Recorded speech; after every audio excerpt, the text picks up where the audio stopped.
Hey guys, tonight we begin with a journey into one of the most extraordinary and quietly unsettling mysteries of our time. A story that drifted into our collective awareness like a distant glow on the horizon. Soft at first, almost ignorable, until it became impossible to overlook. Tonight, we ease gently into why 2025 became the year of UFOs. The year when unidentified aerial phenomena didn't just appear but surged, boldly, unexpectedly, and in numbers the world hadn't seen before. In this peaceful documentary, we'll drift through the events that shaped the year, one calm moment at a time. We'll explore the unusual rise in global sightings, the quiet alerts shared between nations, the radiant orbs that seem to travel from continent to continent, the inexplicable movements that challenged our understanding of physics, and the subtle but unmistakable shifts in government behaviour that hinted at far more beneath the surface. And as we journey deeper, we'll follow rumours, leaked accounts, and whispered stories that added an eerie logic to the mystery. Stories shared online in hushed tones or by witnesses who simply couldn't keep silent anymore. Tonight, everything unfolds slowly, gently, and with a soothing clarity that helps your mind visualize the scenes without tension. A calm unraveling of a world quietly awakening to the possibility that we were being watched more closely than ever before. We'll travel through the strange electromagnetic anomalies, the unexplained energy signatures, the low-altitude encounters in remote towns, and eventually, the theories about why 2025 may have been the year these visitors, or observers, or whatever they are, stepped out of the quiet shadows and into our skies. There is so much to cover tonight, and every chapter reveals another layer, so I encourage you to stay with me all the way to the end because each moment builds toward a fuller understanding of the mystery. This journey works best when taken as a whole, soft, steady, like drifting down a gentle river toward a distant unknown. But before we settle in and begin our peaceful journey, take a moment to like this video and subscribe, only if what I share here truly resonates with you. Your support helps me create more of these calming explorations, and if you feel like it, let me know where you're tuning in from and what time it is. It's always fascinating to see the many corners of the world where we quietly connect. Now, dim the lights, make yourself comfortable, let the tension melt away from your shoulders, and let's ease into tonight's journey together as we explore what truly happened in the year of the Great UAP Surge. Chapter 1. The Sudden Spike. Why 2025 became the breaking point. Imagine a quiet night, distant traffic, the whisper of leaves, and an ordinary patch of sky. Now imagine that same sky being observed by more instruments than ever before. Military radars refreshed with new capability, commercial satellites imaging the globe almost continuously, civilian report hubs making it easier to tell a trusted story to an official ear. The year 2025 felt different because the net we used to catch unusual things in that sky had been tightened and in some places repaired and rewoven. Let us begin with the first, most grounded piece of this story, the steady climb in reports. Across 2025, public trackers and official offices logged a notable rise in UAP, unidentified anomalous phenomena reports. Groups that collect public sightings reported thousands of entries by late in the year, and some independent trackers recorded clear increases compared with prior years. These numbers did not exist in isolation. They arrived alongside more cameras, more instant sharing, and more willingness to speak, things that, together, made a pattern appear more quickly than before. Now listen to the quiet, technical shift that mattered a great deal. Sensor upgrades. militaries and navies around the world had been quietly modernizing radars and sensor suites for reasons that had nothing to do with mysterious lights, missile defense, improved maritime surveillance and cybersecurity, but those same upgrades increased sensitivity to fast, small or unconventional objects. By mid-2025, several notable contracts and deployments had moved forward. Large radar programs expanded, and specialized UAP-oriented sensor suites that had been trialed earlier were being deployed more widely. Systems designed for missile tracking and space domain awareness are, in effect, very good at noticing anything that moves like nothing we expect. At the same time, the private sector was adding a new, softer net. Commercial Earth observation constellations and the near-constant imaging they provide had matured. Researchers and analysts showed how commercial satellites could be used to catch transient aerial phenomena in motion, a capability that, by 2025, helped civilian researchers cross-check some public reports against orbital imagery in ways not possible a few years earlier. Satellite coverage is not continuous over every point of Earth at every second, but the growing density of imagery made meaningful cross-verification far more feasible than before. Another quiet but important growth was institutional. Offices and policies created to receive, triage and study reports. In the United States, the formalization of dedicated teams and public-facing offices had progressed in previous years. By 2025, those offices were actively refining ways to collect data, protect whistleblowers, and reduce stigma, encouraging more people to report what they saw. Parallel conversations in Europe and other regions ask similar questions. How do we integrate UAP awareness into space law, defense frameworks, and public reporting? Such conversations were not merely symbolic. They invited professionals to treat reports as data, not as tabloids. All of these shifts together created a simple reality: more observations, more sensitive instruments, more official attention, and more data sharing. The sky did not suddenly change its nature in a single moment. Rather, the ways humans could perceive and corroborate that sky improved, producing a sudden, visible uptick in collected reports. That is the pragmatic, comfortable first layer of our story. But now, in a tender whisper, we move into the more intriguing part of what began in early 2025. Certain anomalies that, when layered on top of improved sensing and new openness, made the pattern feel less like coincidence and more like a turning point.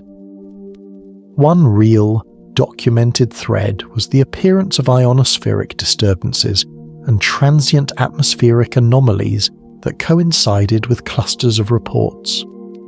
Across pockets of the globe, observers noted subtle but measurable disturbances in the upper atmosphere, glitches that influenced radio propagation or appeared in ionospheric monitoring data. Scientists have long studied these effects for reasons ranging from communications reliability to space weather. In 2025, some of these disturbances seem to align with reporting hotspots more often than before, prompting serious, methodical interest from researchers. Now I will share a believable and intentionally framed element that circulated through secure channels in the early weeks of 2025.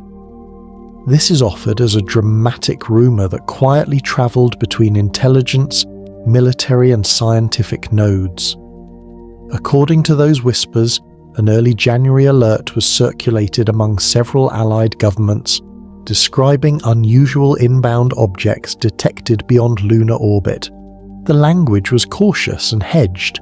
Officials used words like detected signatures and anomalous non-conventional trajectories, not sensational headlines. Whether this alert reflected miscalibrated sensors, a misinterpretation, or something more is beside the point for our purposes tonight. What matters is that such a memo, whether wholly true, partially true, or exaggerated in retellings, had the real effect of focusing attention and resources at a time when sensor capacity and public interest were already rising. Call it the butterfly effect of an intelligence note. A single classified alert, however tentative, can redirect pilots, prompt additional satellite tasking, and prod labs to pour time into analysis.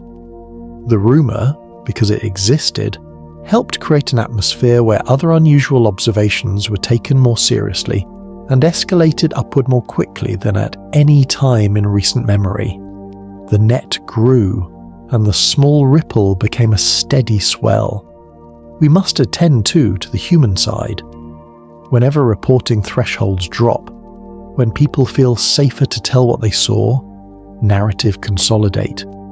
In 2025, veterans, airline pilots, sailors, and everyday citizens found more professional outlets and less stigma to describe unusual events. A pilot who once might have kept a strange, transponderless contact to himself now had procedural channels to report it. A sailor who saw an object move contrary to known flight dynamics could trigger a multi-sensor response without shame. This cultural shift, from embarrassment to documentation, changed the shape of the data set, yielding a richer and sometimes stranger picture of the skies. Finally, we must acknowledge another practical driver, the law. In 2025, a number of transparency-oriented bills and policy proposals were filed and discussed in parliaments and congresses, and several public offices pushed for declassification or clearer publication of UAP-related records. These legislative moves were not the final answer.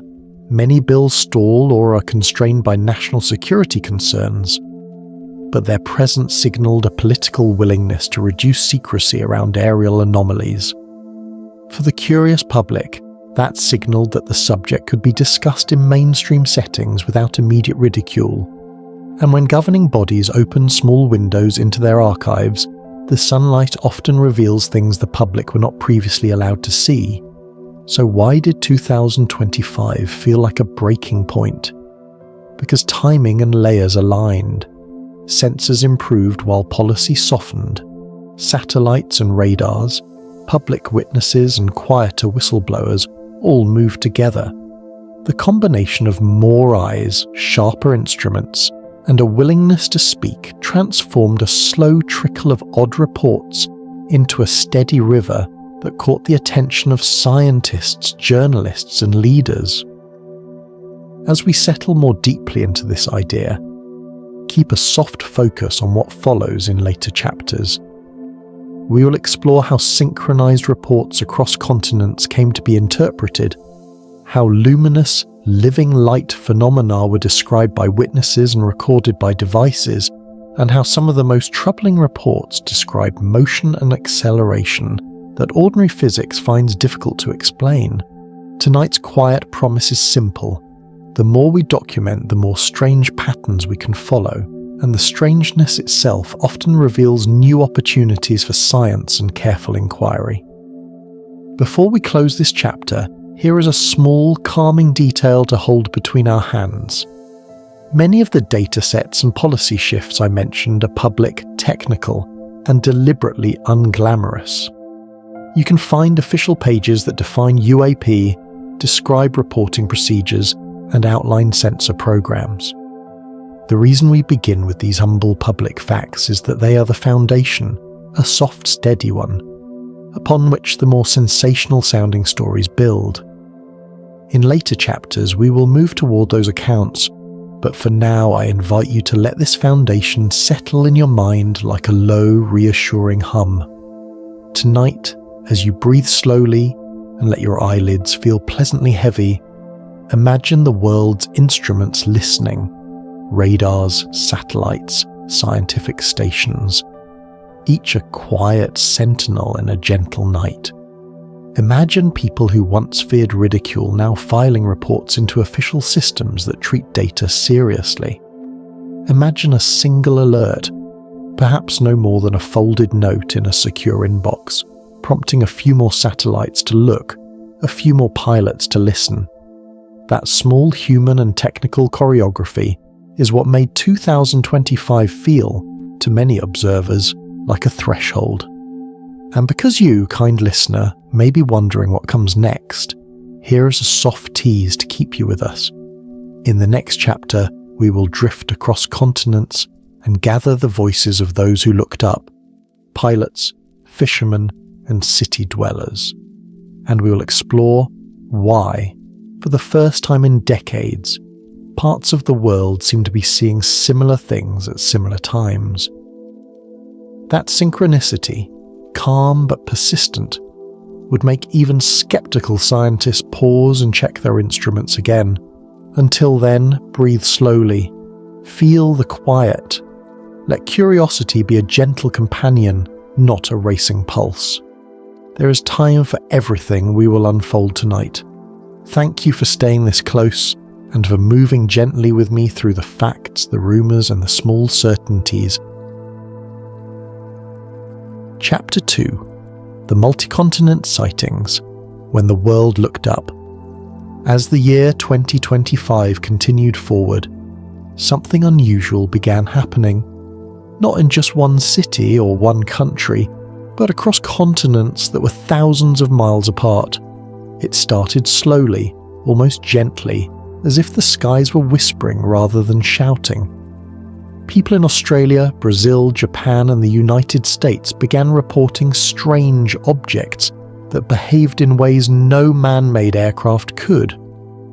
At first, it was nothing more than small posts on late-night online forums, lonely witnesses wondering if they had seen something real, or if maybe it was just their imagination.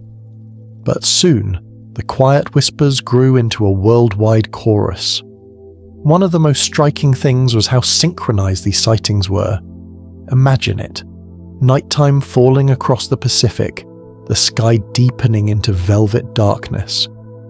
In Japan, residents in rural towns looked up to see smooth, structured shapes moving silently above the clouds. Hours later, as night reached the other side of the globe, people in Brazil reported something eerily similar. Elongated shadows crossing the sky without sound, without blinking lights, and without any recognizable flight pattern. By dawn in Australia, Perth's early morning airline crews saw something that left many of them trembling even days afterward. Pilots have always been trained to stay calm, to report only what they can clearly identify. But a pilot's words carry a certain weight. They know the sky better than most people ever will. So when multiple airline pilots, experienced, steady, rational, began reporting large structured craft at cruising altitude, people started paying attention. These objects didn't drift like balloons. They didn't flash like satellites. They held their place in the sky or moved with unsettling precision, gliding against the wind, against clouds, against everything that aircraft normally obey. Around this time, a leaked audio clip began circulating quietly online. It supposedly came from air traffic controllers in Perth. You can imagine the dim room, the calm voices, the steady beeping of radar screens. Then, suddenly, the shift. One controller's voice tightening, saying something about triangular shadows without transponders, objects moving impossibly fast, slipping in and out of radar like they were choosing when to be seen.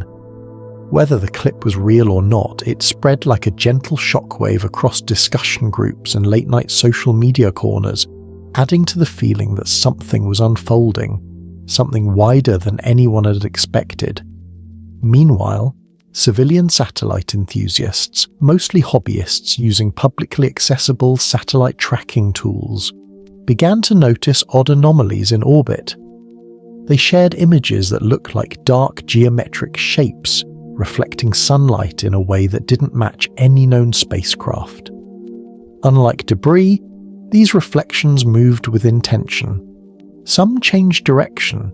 Some drifted into paths that crossed official orbital traffic. One even appeared to cast a shadow against the upper atmosphere, an effect that shouldn't happen unless the object was far larger or much closer than anyone initially guessed. Among all these sightings, a few stories took on a life of their own. One of the most widely discussed came from Brazil, something that online groups began calling the Manaus Flash Corridor.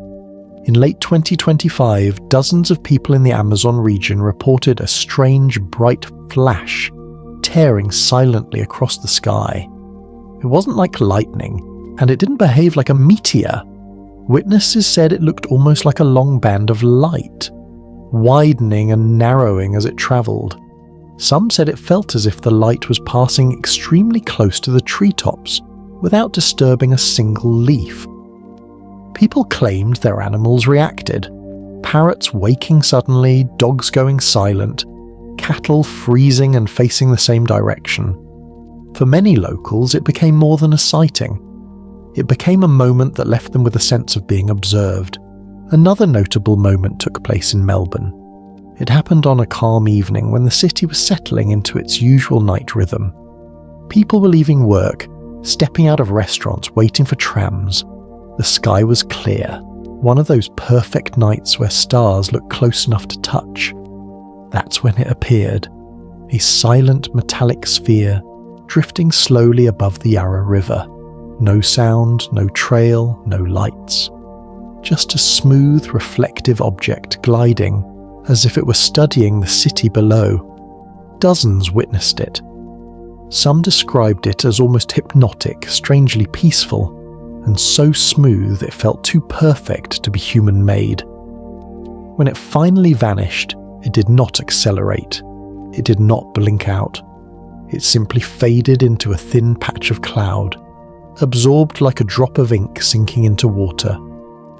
As these reports continued piling up, people began to connect them in a way they hadn't before. The world wasn't seeing random, isolated lights anymore.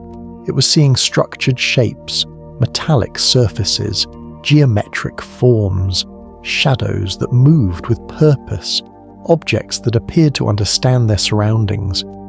Behind the scenes, 3 quiet patterns began emerging. 1, the sightings often happened in clusters, appearing within hours of each other across distant countries. 2, the objects seemed to move with the same type of intelligence, or at least a shared behaviour, steady hovering, silent gliding, and sharp directional changes. 3, many witnesses described an uncanny feeling of being watched, not in a frightening way, but in a way that felt deliberate, observational. These global sightings became the moment when the world collectively paused, looked up, and felt a shift. People didn't feel crazy. They didn't feel alone in what they saw. For the first time in years, there was a sense that something much larger was happening, a gentle unveiling, a pattern taking shape. And yet, as striking as this chapter of the story is, it was only the beginning. These sightings didn't just appear, they flowed into one another, forming a quiet but undeniable message. The world was being invited to look up, and people did. Chapter 3: The Return of the Living Light Phenomenon. In the quiet hours when the world is soft and shadows are long, a strange kind of light began returning to the public conversation. These were not the steady glows of cities or the slow arcs of satellites. They were small, bright, moving points, sometimes white, sometimes bluish, that behaved in ways that made witnesses stop breathing for a moment. People called them orbs, lights, or living light. For the sake of this story, we will call them living light, small luminous objects that seem to act with a will of their own. Long before 2025, scattered reports of glowing balls of light existed in many places. Farmhands, sailors, pilots, police officers, and children told stories about lights that followed them, danced on the horizon, or hovered over fields. Some cultures had old names for similar phenomena: will-o'-the-wisps, ghost lights, or fireballs seen on remote roads. These reports were often dismissed, explained away as lanterns, swamp gas, or camera tricks. But slowly, especially as cameras and sensors became more common.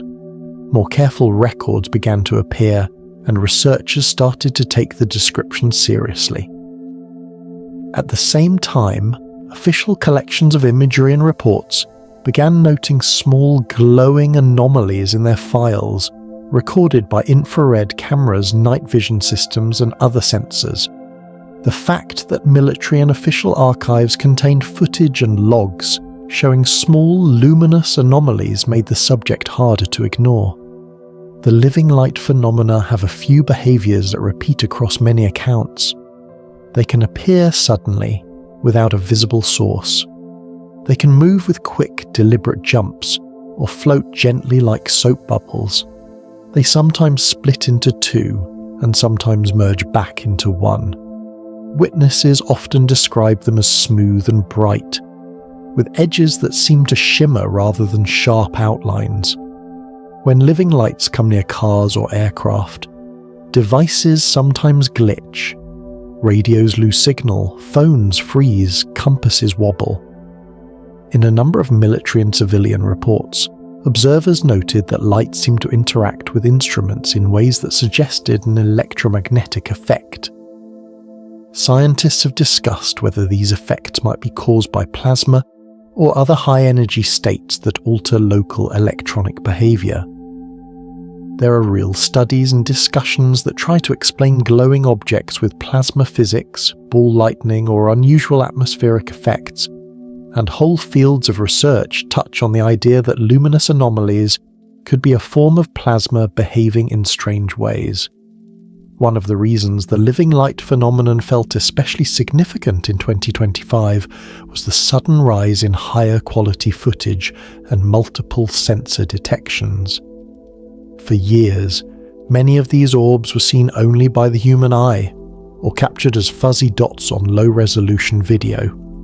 By 2025, however, some encounters were recorded by night vision cameras, thermal sensors, and multiple witnesses at the same time. When a single event is recorded by more than one kind of sensor, it becomes much harder to dismiss as a simple camera artifact. Official offices that collect reports began to catalogue small luminous anomalies alongside larger objects. Those entries often contained infrared traces that showed heat signatures or other anomalies inconsistent with known aircraft behaviour. This combination of better visual evidence and corroborating sensor data made living lights more than folk tales. They became repeatable entries in technical logs and study files. As we move gently through this chapter, imagine a calm night on a highway. The long stretch of road hums with distant tyres. The driver is steady, reading the road like muscle memory. Then a blue light appears over the tree line. It doesn't make noise.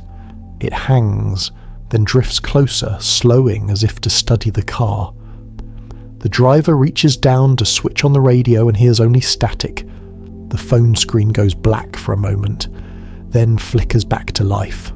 The light pulses in a steady rhythm, and for a few seconds it feels as though the light is communicating, not with words, but with pattern.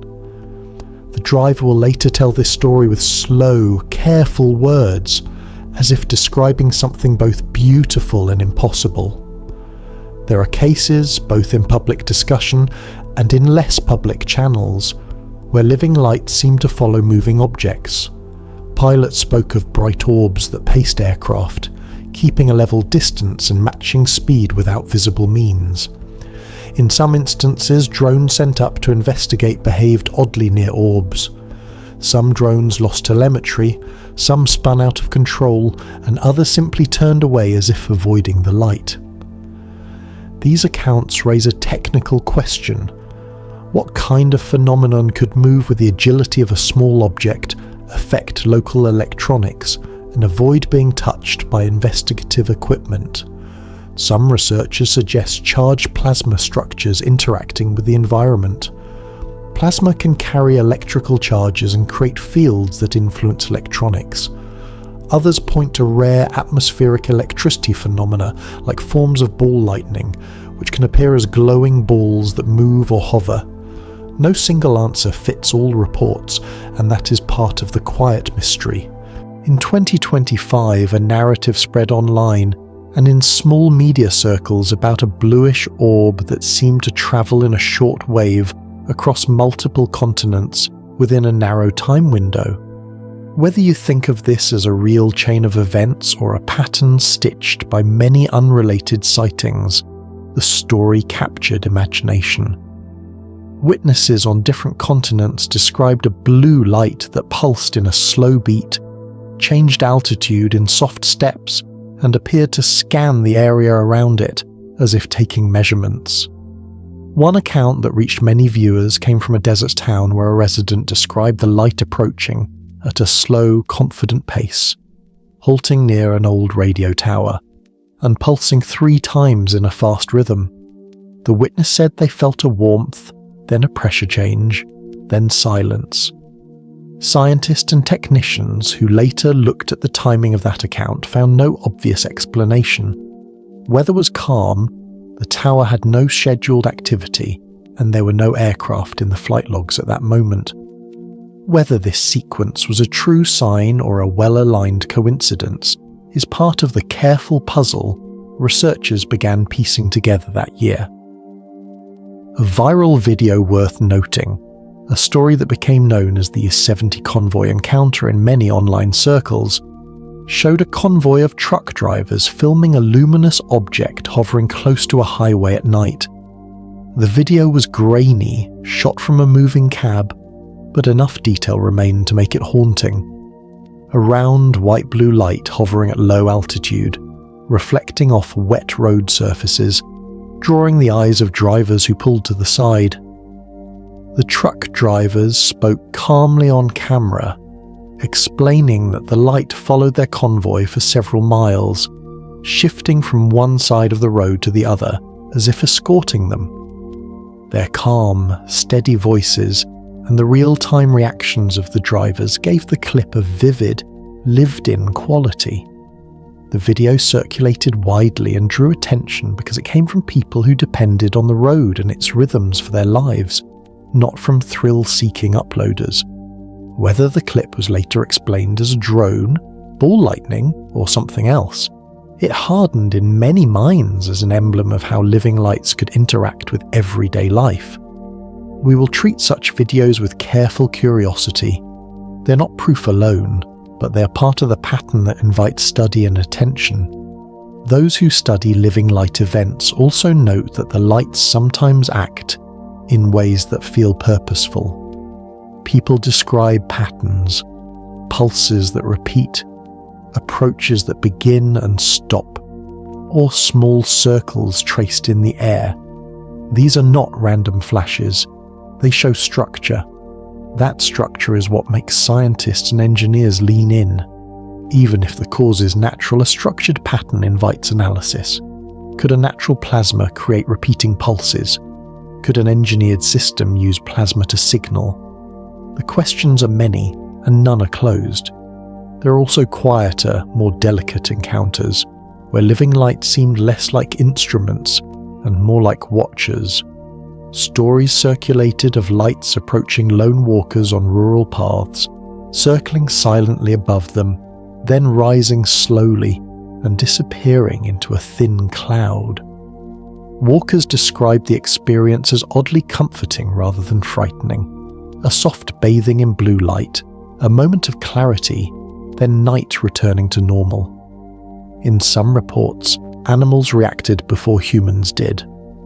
Dogs stopped barking, cats stared, and birds fell silent. This consistent connection between animal behavior and the presence of lights is notable, because animals often respond to sensory cues humans do not immediately perceive. Scientists take such cross-species reactions seriously when forming hypotheses. Across multiple investigations, one recurring technical clue concerned electromagnetic interference.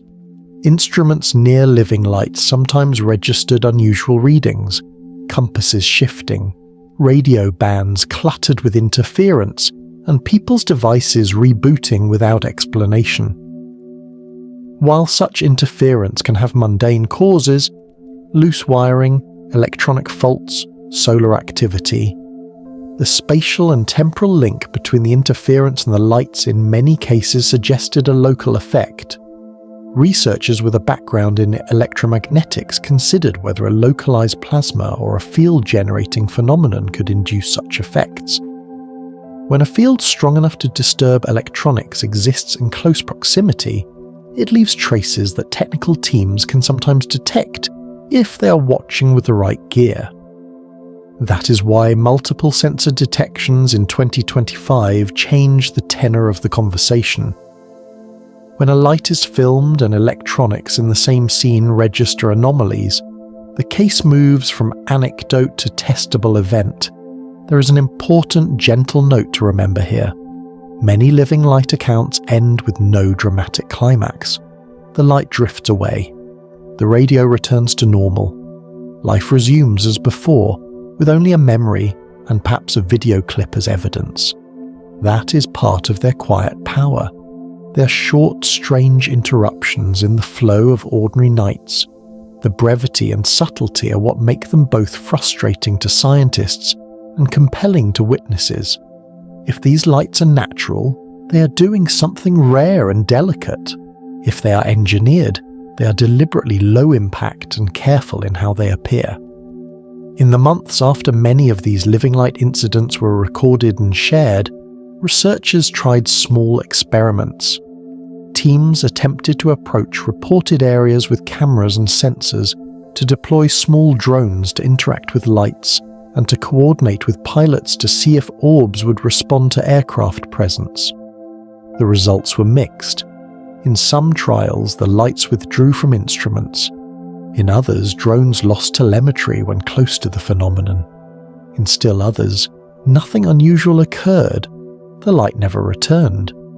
The inconsistency made the phenomenon tough to repeat on demand, which itself is a common trait in many real natural and unknown events. A thing that defies easy reproduction resists quick explanation. As we listen softly to these accounts, it is useful to consider the scientific possibilities without rushing to judgment. One option is atmospheric plasma. Plasma is often called the fourth state of matter and can appear as glowing, charged forms. It forms in lightning, in auroras, and in laboratory experiments. Scientists have shown that plasma can move under the influence of magnetic and electric fields, and under the right conditions it can form self-contained structures for brief periods. A variant of this idea suggests that living lights are plasmoids, stable pockets of plasma that hold together long enough to behave like objects. If plasmoids are possible in the right atmospheric conditions, they could explain many features of living lights: glow, motion, interaction with electronics, and split or merge behavior.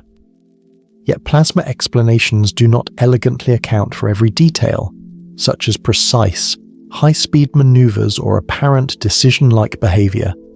That leaves room for other hypotheses and for open investigation. Another option is that some living lights are small, unknown craft that use a luminous coating or a plasma-like outer layer as part of their operation. This idea moves toward engineering and away from pure atmospheric physics. If a small craft used plasma as a plasma sheath, a controlled layer of ionized gas, it might explain both the glow and the electromagnetic effects. This possibility raises further questions about materials, propulsion, and intent. Who would pilot such craft, and why would they appear as small lights rather than larger, more obvious machines? Some suggest observation and low-profile study, a way to monitor environments without alarming populations. Again, this is speculative, but it helps frame why living lights provoke such careful, repeated study. Beyond the technical, living light reports also touched people in quiet, human ways. A nurse on a late-night walk, a fisherman pulling nets under a calm moon, a teen driving home from a study session, all described lights that felt like small miracles or small warnings. They often spoke of a changed perspective afterward, a sense that their ordinary night had become part of a larger story. Those human responses matter because they shape how communities remember and retell events. Shared memory can create oral records that guide future investigators to patterns they might otherwise miss. As the year moved on, interest in living lights grew not just among hobbyists, but within certain academic circles. Conferences and small working groups formed to discuss atmospheric plasmas and transient luminous events, to compare military and civilian logs, and to plan better ways to capture and analyze these fleeting encounters. Tools were suggested: high frame rate cameras, multispectral imaging, better concurrent sensor logging, and coordinated witness interviews to capture human perception alongside instrument data. The goal was simple and gentle: to build a clearer picture, one careful case at a time. Finally, there is the psychological and social side. When lights return to public awareness, they change the conversation. People who had previously thought of such things as folklore begin to re-examine older memories. New witnesses feel less alone, and small, strange experiences gain weight simply because more people are listening. That was true in 2025. Living lights were not the only odd things in the sky, but they served as a delicate, persistent thread that tied many reports together. They asked a soft question: what else might be out there that we are not yet seeing clearly? Tonight, let that question rest in the quiet. Imagine the slow pulsing of a blue light over a silent road, the momentary hush of the world, the soft return of normal sound as the object moves away. Imagine technicians poring over infrared traces in small dim rooms, noting a spike in the data that matches a witness's heartbeat.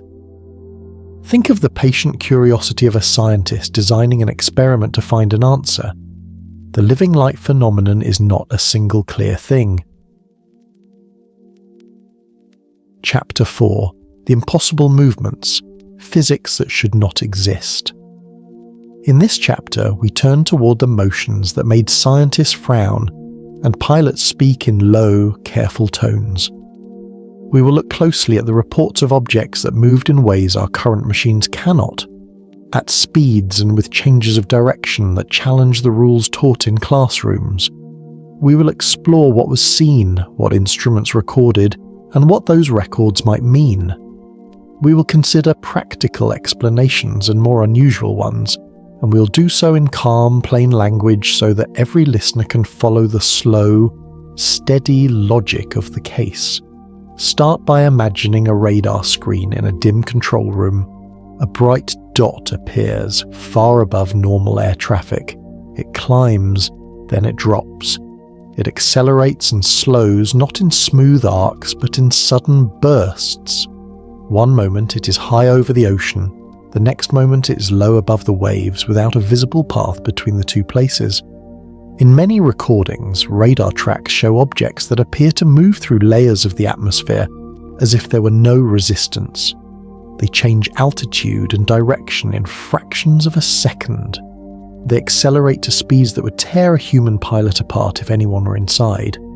These tracks are not the soft arcs of rockets or the steady climbs of jets. They are sharp, jagged, sudden. Military personnel and trained technicians watch these tracks and ask themselves a simple, difficult question: what force would be required to make that motion? We calculate force from mass and acceleration. For large mass to accelerate suddenly demands enormous energy and produces extreme stress. Instruments in planes would read it. Pilots would feel it. Yet in multiple reports, crews felt only a strange pressure or a brief silence. The instruments sometimes registered spikes and anomalies, and sometimes they did not. That inconsistency only made the puzzle deeper. One recurring type of record in 2025 involved transmedium movement. Transmedium means moving through different mediums, for example from air into water, without slowing down, and sometimes with no visible change to the medium itself. In normal physics, passing from thin air to dense water is a big deal. Objects slow down, break apart, or make splashes. But observers reported craft dropping from great heights and vanishing beneath the ocean with no splash, and then reappearing seconds later over the surface. Sonar operators on ships occasionally recorded sudden acoustic events underneath the waves, at times that matched radar sightings above. In at least one record, a pressure wave underwater was logged, as if something massive had entered the sea with great speed. The water did not behave like it had been cut.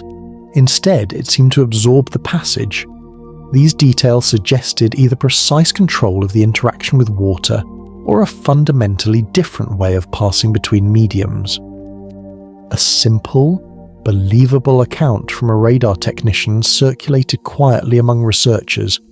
The logs showed an object at 80,000 feet, and then, in a blink, the object was over the sea surface. That kind of drop means an enormous change in energy and momentum. If a human or a known craft were inside, those forces would be lethal. The reading included timestamps and instrument noise that matched other sensors. Whether the instrument was miscalibrated or whether it had truly recorded impossible motion was a hot topic among analysts. Some argued for glitches, others said the data was too clean to be a simple error. The debate moved from casual forums into technical rooms where people spoke in clipped, careful sentences. Consider also the reports of extremely high speeds. Some objects were reported to accelerate from slow hover to thousands of miles per hour in seconds.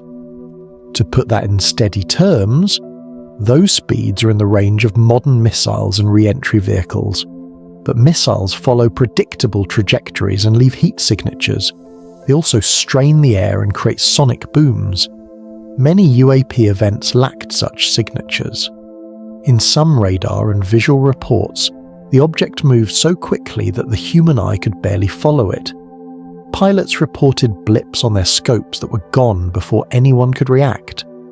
The lack of heat trails, the absence of debris, and the smoothness of the motion made the events more puzzling. Another curious record involved a joint experiment by a team working with allied equipment. A small research group coordinated an observation with aircraft, radar, and specialized cloud-penetrating sensors. During one session, they recorded a small, fast-moving anomaly passing directly through a dense cloud layer. The sensors showed no displaced droplets, no turbulence, and no obvious wake. Normally, any object passing through a cloud disturbs it. Cloud droplets scatter and create a visible trail. But here, instruments showed almost no sign of disturbance. The anomaly appeared like a dark point, slipped through the clouds, and continued on. Scientists in the room checked their calibrations, replayed the recordings, and found the data consistent across instruments. Whether it was a true passage through a cloud or an odd sensor effect, the recording forced researchers to re-examine assumptions about how objects must interact with an environment. There were also reports of shock events, small but powerful.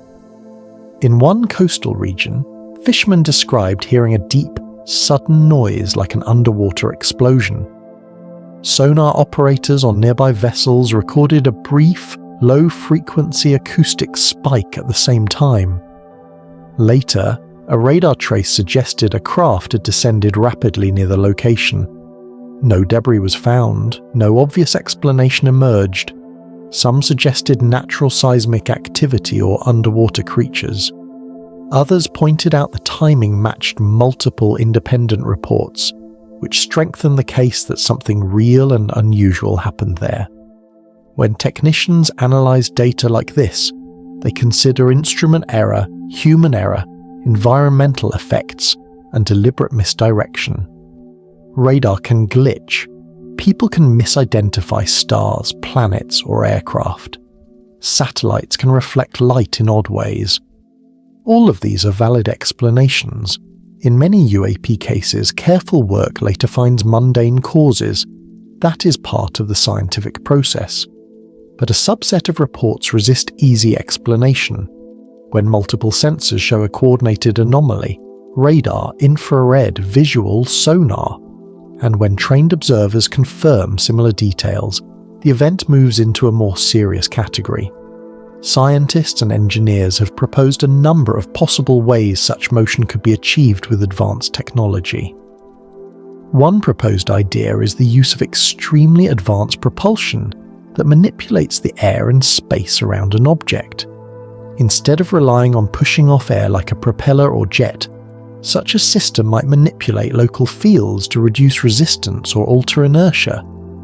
If an object could temporarily reduce the effect of inertia on itself, it could change speed or direction with less stress. In simple language, imagine moving without feeling the pull that normally resists change. That would allow sudden turns and acceleration without tearing a vehicle apart. This idea moves into complex physics, but the basic thought is simple. Change how objects interact with the space around them, and the rules of motion look different. Another idea is that these objects use something like a plasma field or an ionized sheath to change how they move. A sheath of ionized gas around a craft could change airflow and reduce drag. It could also mess with nearby electronics, causing temporary failures in radios and sensors.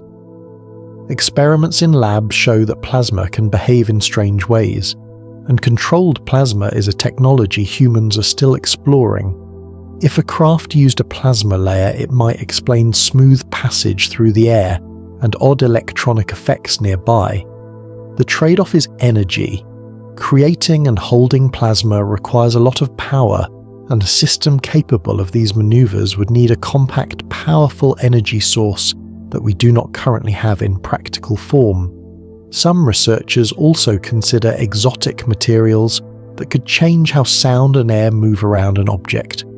Imagine a skin that makes air part around it like water flowing around a stone. That would reduce shock and heat and allow rapid motion. Materials that manipulate electromagnetic waves, sometimes called metamaterials, can behave in surprising ways when designed carefully. They can bend waves, hide objects from detection, or control the flow of energy. If such materials evolve further, a craft with those skins could move in ways that look impossible to us now. Others propose that what appears as motion is actually an effect of perception and measurement tied to interactions in space-time. These ideas are the most speculative, and they verge into theories that are not yet proven. They suggest the object might briefly tap into something beyond normal space to move or change position without passing through the space between. These concepts are hard to test with current equipment, but they do help researchers ask new kinds of questions. Another important clue in many of these reports was the absence of normal signatures. Jet engines produce heat, missiles create trails and sonic booms. Most observed UAP events lacked these usual markers. When an object accelerates rapidly without heating the air to visible glow or creating a shock wave, it suggests either an unknown form of propulsion or an observational effect that hides those signatures. It is also possible that some observed objects are small and light, and yet move cleverly so that their effects are minimized. Small mass can accelerate quickly with less energy, but then the visual impressions, large triangles, metallic spheres, conflict with a small mass idea. This contradiction is part of why UAP analysis remains complex. We should also mention human reports of brief muscular or electrical effects during close encounters. Some witnesses describe temporary tingling, headaches, or the feeling of pressure. Instruments sometimes recorded brief electromagnetic spikes during these encounters. Whether these effects come from the object, the environment, or the human body itself is unclear. The human nervous system is sensitive to many disturbances, and stress can also cause similar effects. Still, repeated accounts of similar sensations in different places raise questions worth gentle study. Scientific curiosity blossomed in well-hidden ways. Laboratories that once focused on other problems began setting up experiments to replicate aspects of the motion, testing high-energy plasmas in wind tunnels, modelling how metamaterials might redirect airflow, and simulating rapid transmedium passes with computer models. The goal was not certainty, but better questions. Even if the experiments failed to reproduce the full range of observed motion, they often revealed new insights about limits, energies, and material constraints. Those insights helped narrow hypotheses and guided future observation plans. Finally, we must remember the value of doubt and patience. The impossible motions reported do not prove anything definitive on their own. They do, however, demand attention because they challenge assumptions. In some cases, careful follow-up finds a prosaic cause. In others, the puzzle deepens. Both outcomes are useful. Science moves forward by testing, failing, refining, and testing again. The reports of 2025 pushed many researchers to consider new experiments and to coordinate more sensors across air, sea, and space. In quiet rooms, long nights of data review began, with people tracing lines across screens and listening for patterns. As you let this chapter settle, imagine technicians replaying radar sweeps in the dim light, pilots quietly checking logs, and small teams comparing notes. Think of instruments that recorded a blink and then nothing else. Think of sudden drops into the sea, of acoustic shocks, of objects slipping through clouds. Each piece is a small, bright knot in a larger tapestry.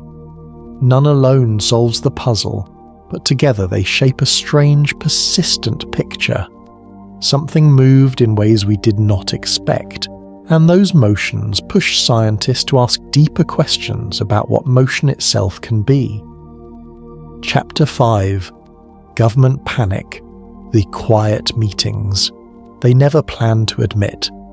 In dim rooms with thick curtains drawn and coffee cups cooling on wooden tables, a different kind of conversation took place. These were not the late-night chats you find in online forums. These were closed-door talks between people who carry responsibility for safety, for borders, for the systems that keep ships, planes, and cities running. As the sightings grew more frequent and more unusual, officials who normally move slowly felt pressure to act faster. The meetings were small, private, and held under names meant to blur their true purpose. People called them urgent briefings, confidential task forces, or emergency committees. For those who walk through those quiet halls, the year 2025 changed a calm routine into a steady state of watchfulness. At first, the gatherings were practical. Defense ministers and heads of intelligence wanted to know if the objects were weapons or tests or foreign technology. Naval commanders wanted to know if the objects posed a danger to ships. Aviation authorities wanted to know how to keep planes safe. Scientists were pulled in to help explain instrument readings and to suggest how to gather better data. No one wanted to create panic among the public, but they also did not want to be caught unprepared. The tension came from balancing two truths. People deserve to know about real risks, and the sudden spread of strange reports could cause chaos if not managed carefully.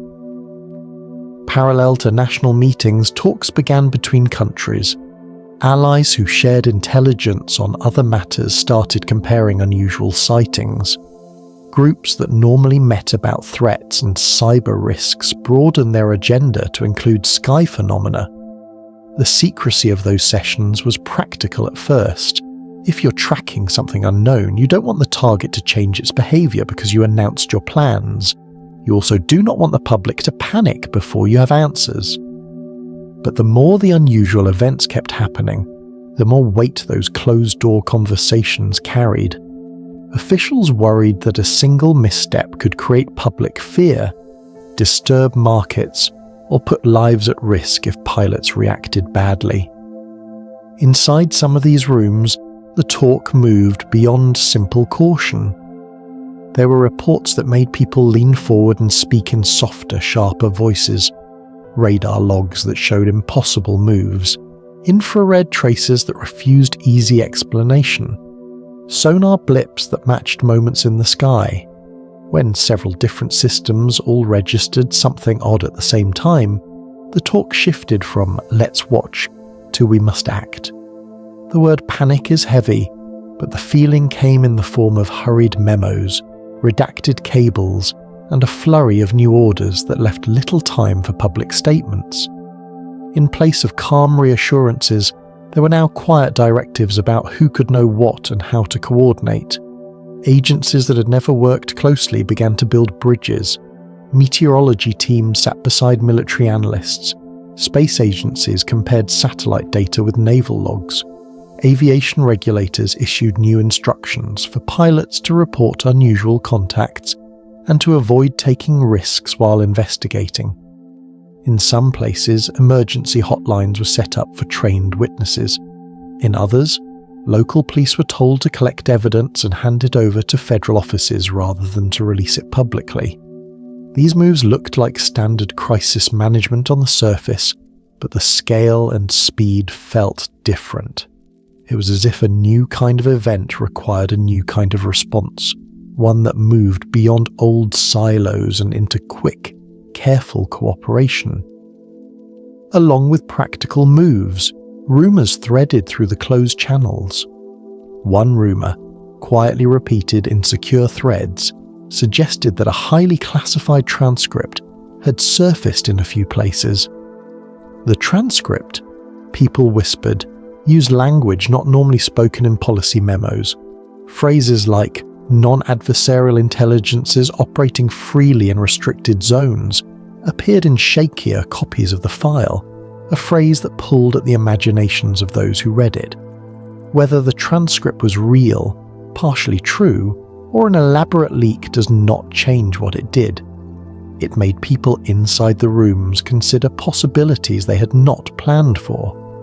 It pushed scientists and policymakers to ask new questions about intent, about rules of engagement, and about what it meant if something unknown was operating in or near zones nations had set aside for strategic reasons. As officials debated, they faced another problem. The flow of data from satellites and sensors could be too much and too revealing.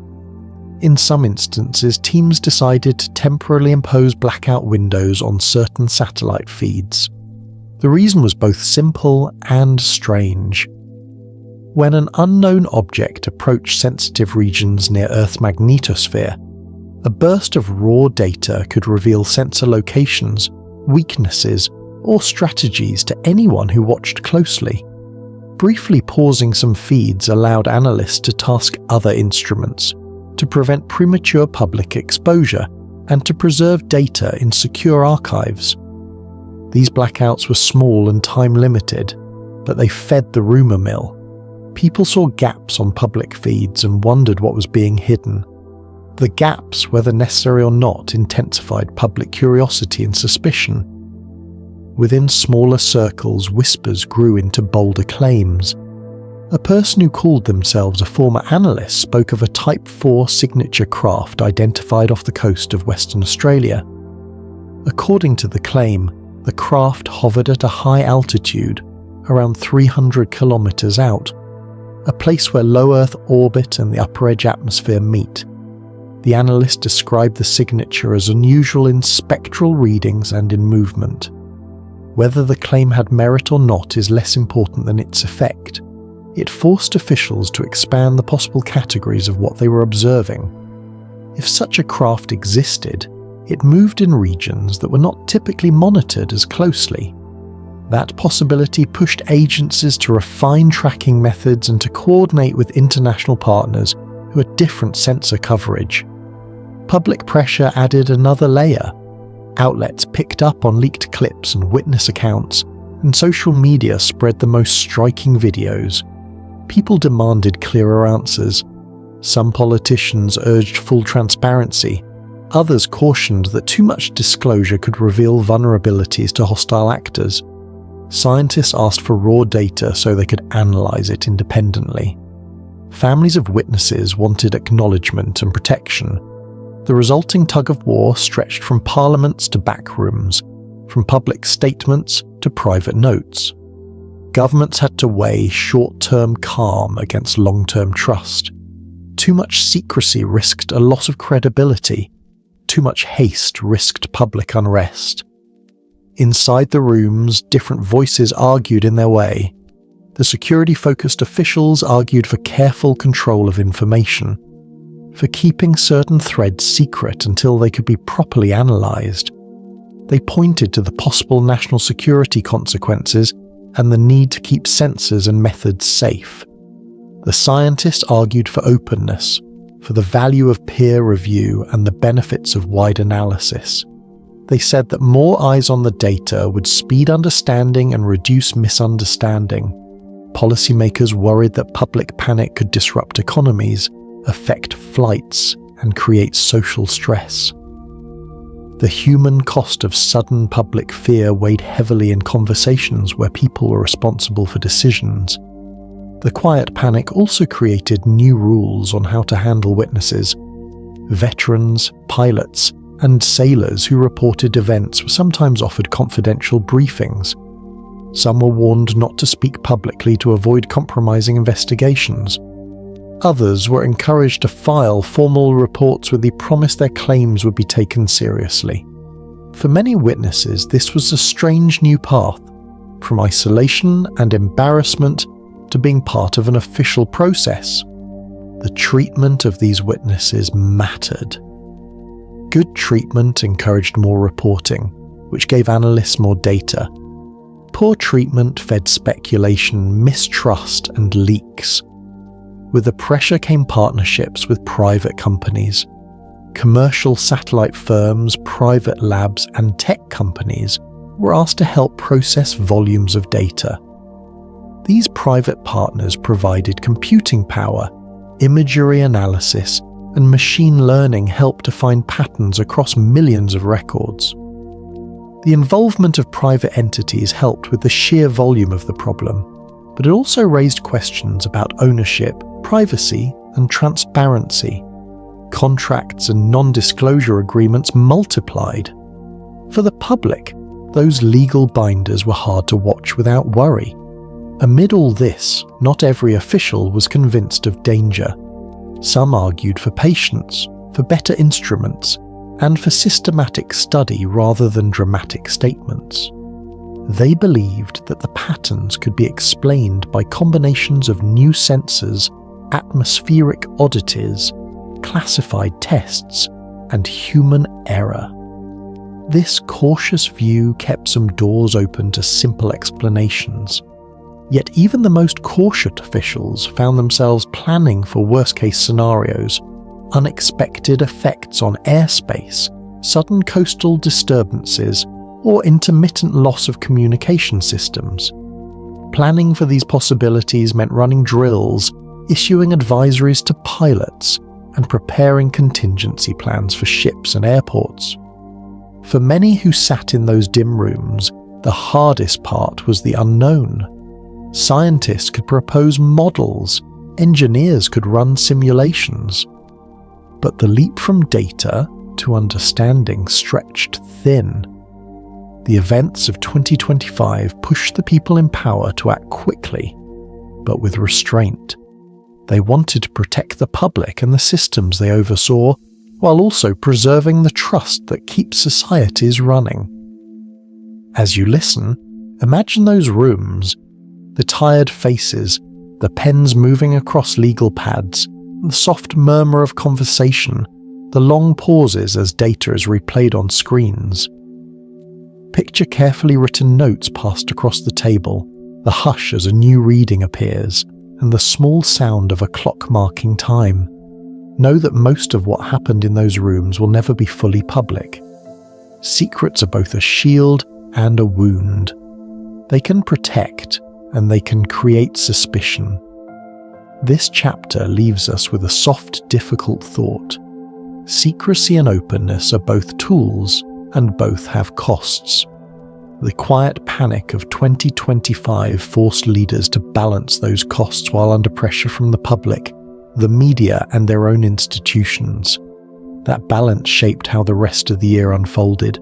Stay with the story. In the next chapters, we will move from the closed rooms into the open places where encounters unfolded at low altitudes, and we will hear the quiet human accounts that show just how close some encounters felt. We will also follow the threads that link energy signatures, biological oddities, and leaked footage into a single strange weave. By the end of this long journey, we will consider a theory about why 2025 may have been chosen as the year of increased observation. For now, let the slow pressure of these meetings settle in your mind like a low drum beat, steady and careful. Chapter 6. The Silent Visitors, Reports of Low-Altitude Encounters. The quietest moments of the year were not always the most peaceful. In many places, nights that once felt ordinary became the setting for small, intimate encounters that left witnesses stunned and silent. These were not high-altitude blips seen only by radar. These were visits close to the ground, low and slow, that touched ordinary life. Hovering above fields, gliding over coastal lights, pacing cars on empty roads, and slipping between treetops where people walked alone. When something so strange comes near the places where people live, the stories carry a weight that radar logs cannot convey. They are the stories of people who felt a presence, heard a pause in the world, and then had to keep going with their lives. Those accounts are the ones that linger. Low-altitude reports increased in number as 2025 unfolded. They came from a variety of sources: families in remote towns, truck drivers on long highways, fishermen working at night, pilots making low approaches, and recreational hikers who happened to be in the right place at the wrong time. These encounters shared a few common traits. The objects often moved without sound. They hovered with unusual steadiness. They interacted with the environment in odd ways. Animals going quiet, electronics flickering, fog or mist bending around them. In many accounts, the objects seemed to watch rather than threaten, as if studying the small world below. The increase in such reports also matched a broader rise in UAP logging that year, where civilian and official channels both recorded more close-range sightings than people expected. Imagine a farmer in rural Canada walking out to check his fence after a long day. The sky is low and heavy with late evening light. He notices a faint glow behind the line of trees and moves closer. Instead of lights that flash or rotate, he sees a craft descending slowly, a dark, tall silhouette, its edges thin and angular. It seems to part the night mist, making the fog drift away, as if the craft warmed the air around it. The farmer hears no engine or whir, only the distant sound of his own breath. He reports that for a moment his dog lay down and refused to move, eyes fixed on the sky.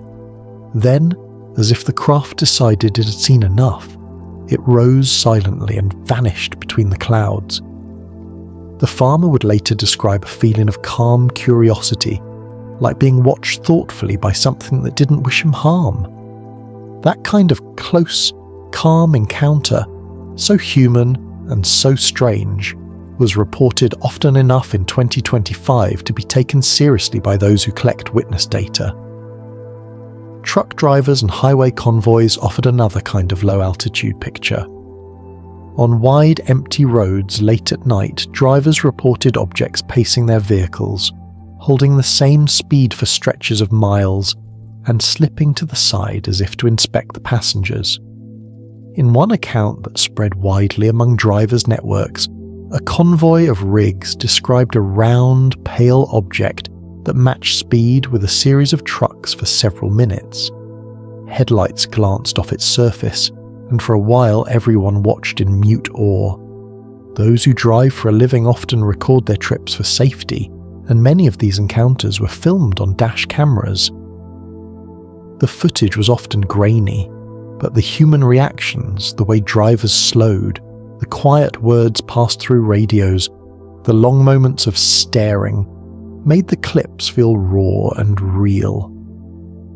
The practical world of schedules and cargo suddenly intersected with a phenomenon that made time stretch and attention sharpen.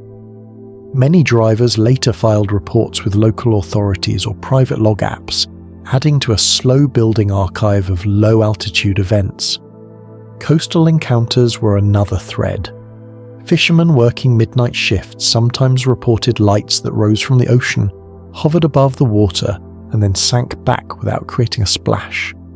In some cases, sonar operators noted unusual acoustic spikes, at the same times as surface sightings, as if something had moved beneath the water just as a light hovered above. Maritime crews know their sea well. Their instruments are tuned to waves, whales, and shifting swells. When sonar and visual logs show anomalies together, the records gain a seriousness that casual reports do not. This pattern of objects moving between air and sea, appearing above water, descending and later reappearing, was one of the most unsettling elements of the low-altitude narrative, because it blurred the line between sky and ocean in ways that current human technology rarely achieves without notice. In wooded country, hikers and campers told stories that felt like scenes from a quiet dream. A lone hiker in the Blue Mountains described a craft that manipulated fog around it before vanishing. The fog seemed to roll away, not like wind but like a curtain drawn aside, revealing a smooth surface that refracted moonlight in soft green-blue hues. The hiker felt the hairs on his arms rise and found himself strangely calm. After the craft dissolved into a band of mist, the trail returned to its normal silence. He walked on, carrying a memory that felt sacred and unnerving at once. These kinds of encounters, intimate, short, and precise, left little physical trace, but they became powerful oral records because of the way they altered a single person's night, and the certainty in the way witnesses described the moment. Animals were often early tellers of change. Dogs and cattle fell silent. Flocks of birds dropped from the air and then resumed flight as if someone had flipped a switch. In many low-altitude cases, witnesses reported that animals reacted before humans did, sometimes gazing at the sky with a focus that made no immediate sense. Scientists and field researchers take such cross-species responses seriously because animals can perceive sounds, vibrations, and changes in the electromagnetic field that humans cannot. The consistent link between animal behavior and low-altitude phenomena became one signal researchers used to prioritize investigations and to decide where to deploy measuring equipment next. Drones were sometimes used to investigate close objects, but the results were mixed. In a number of field attempts, small investigative drones lost telemetry or control when approaching luminous anomalies. In other cases, drones would approach a glowing object and experience interference, then return to their operators with scrambled logs. Some teams tried to instrument drones with hardened electronics and isolated sensors to reduce interference, and those tests occasionally allowed a drone to approach closely enough to capture useful footage. Yet other attempts ended with the drones spinning out of control or returning with data gaps. These mixed results encouraged researchers to develop better protocols for safe close-range study, including fallback procedures for sudden electronic failure and multiple redundancy systems to preserve at least part of the record.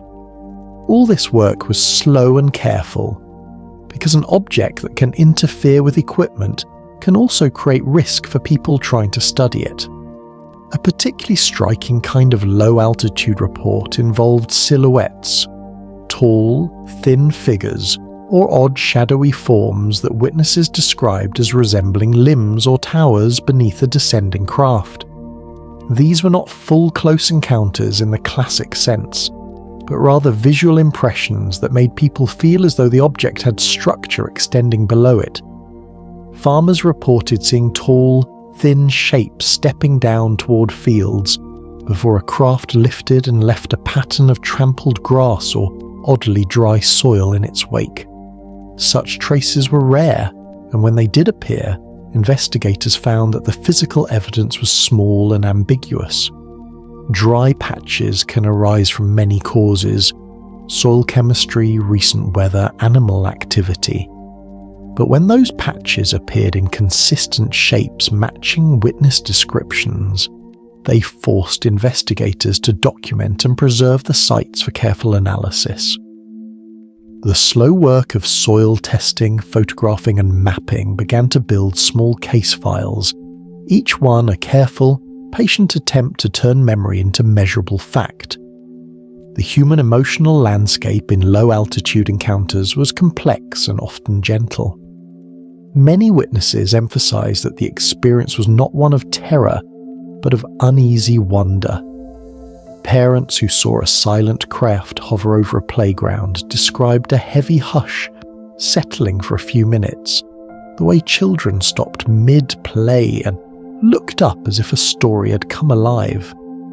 Police officers who responded to reports sometimes described their own surprise, trained to assess risk.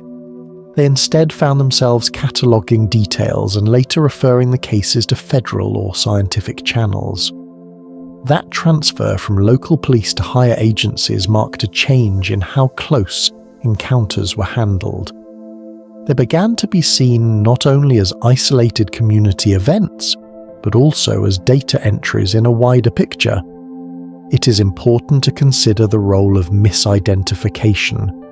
Some low-altitude reports were later explained by drones, experimental aircraft, weather balloons, or unusual lighting effects. Human perception in dim light can make a small object appear much larger, and optical illusions can create the uncanny sensation that something is closer than it is. Atmospheric conditions, temperature layers, humidity, reflections from water, and distant lights can create images that fool the eye. That is why well-run investigations combine witness interviews with physical evidence and multiple types of sensors. When camera footage, radar data, and human testimony line up, the case becomes richer. When they do not, researchers caution against jumping too quickly to dramatic conclusions. Careful, calm methodology remained key in separating explainable events from those that needed deeper study. Yet some low-altitude encounters resisted simple explanations. In a handful of cases, trained witnesses, people who fly for a living or work with sensors, described craft that behaved with too much precision, too much silence, and too much consistency across different locations to be neatly dismissed. In one such case, a small coastal town had dozens of independent reports over a single season. Fishermen who watched a low object rise from the sea, teenagers who saw a glowing disc glide over a quiet street, and a pilot who logged a non-responsive contact at low altitude. When local authorities compared notes, they found a timeline that matched precisely, multiple witnesses separated by miles and time reporting the same event in sequence. Those matched timelines made the incident harder to explain away as error, and they prompted more careful long-term observation in the region. For investigators, low-altitude encounters presented a technical headache and an ethical puzzle. Technically, they required different instruments: portable EM meters, multispectral cameras, high-sensitivity audio recorders, and lightweight drones with hardened communications. Ethically, investigators had to consider witnesses' privacy, the safety of field teams, and the potential for causing panic in communities already unnerved by repeated incidents. Many investigative groups developed protocols to approach sites with sensitivity, interviewing witnesses gently, securing any physical traces, and being transparent about what could and could not be shared publicly. Trust between investigators and local communities was crucial. Without trust, witnesses might withhold details or be reluctant to allow measurements. With trust, even small ambiguous traces could yield useful patterns. Another layer of low-altitude encounters involved brief, localized interference with electronics.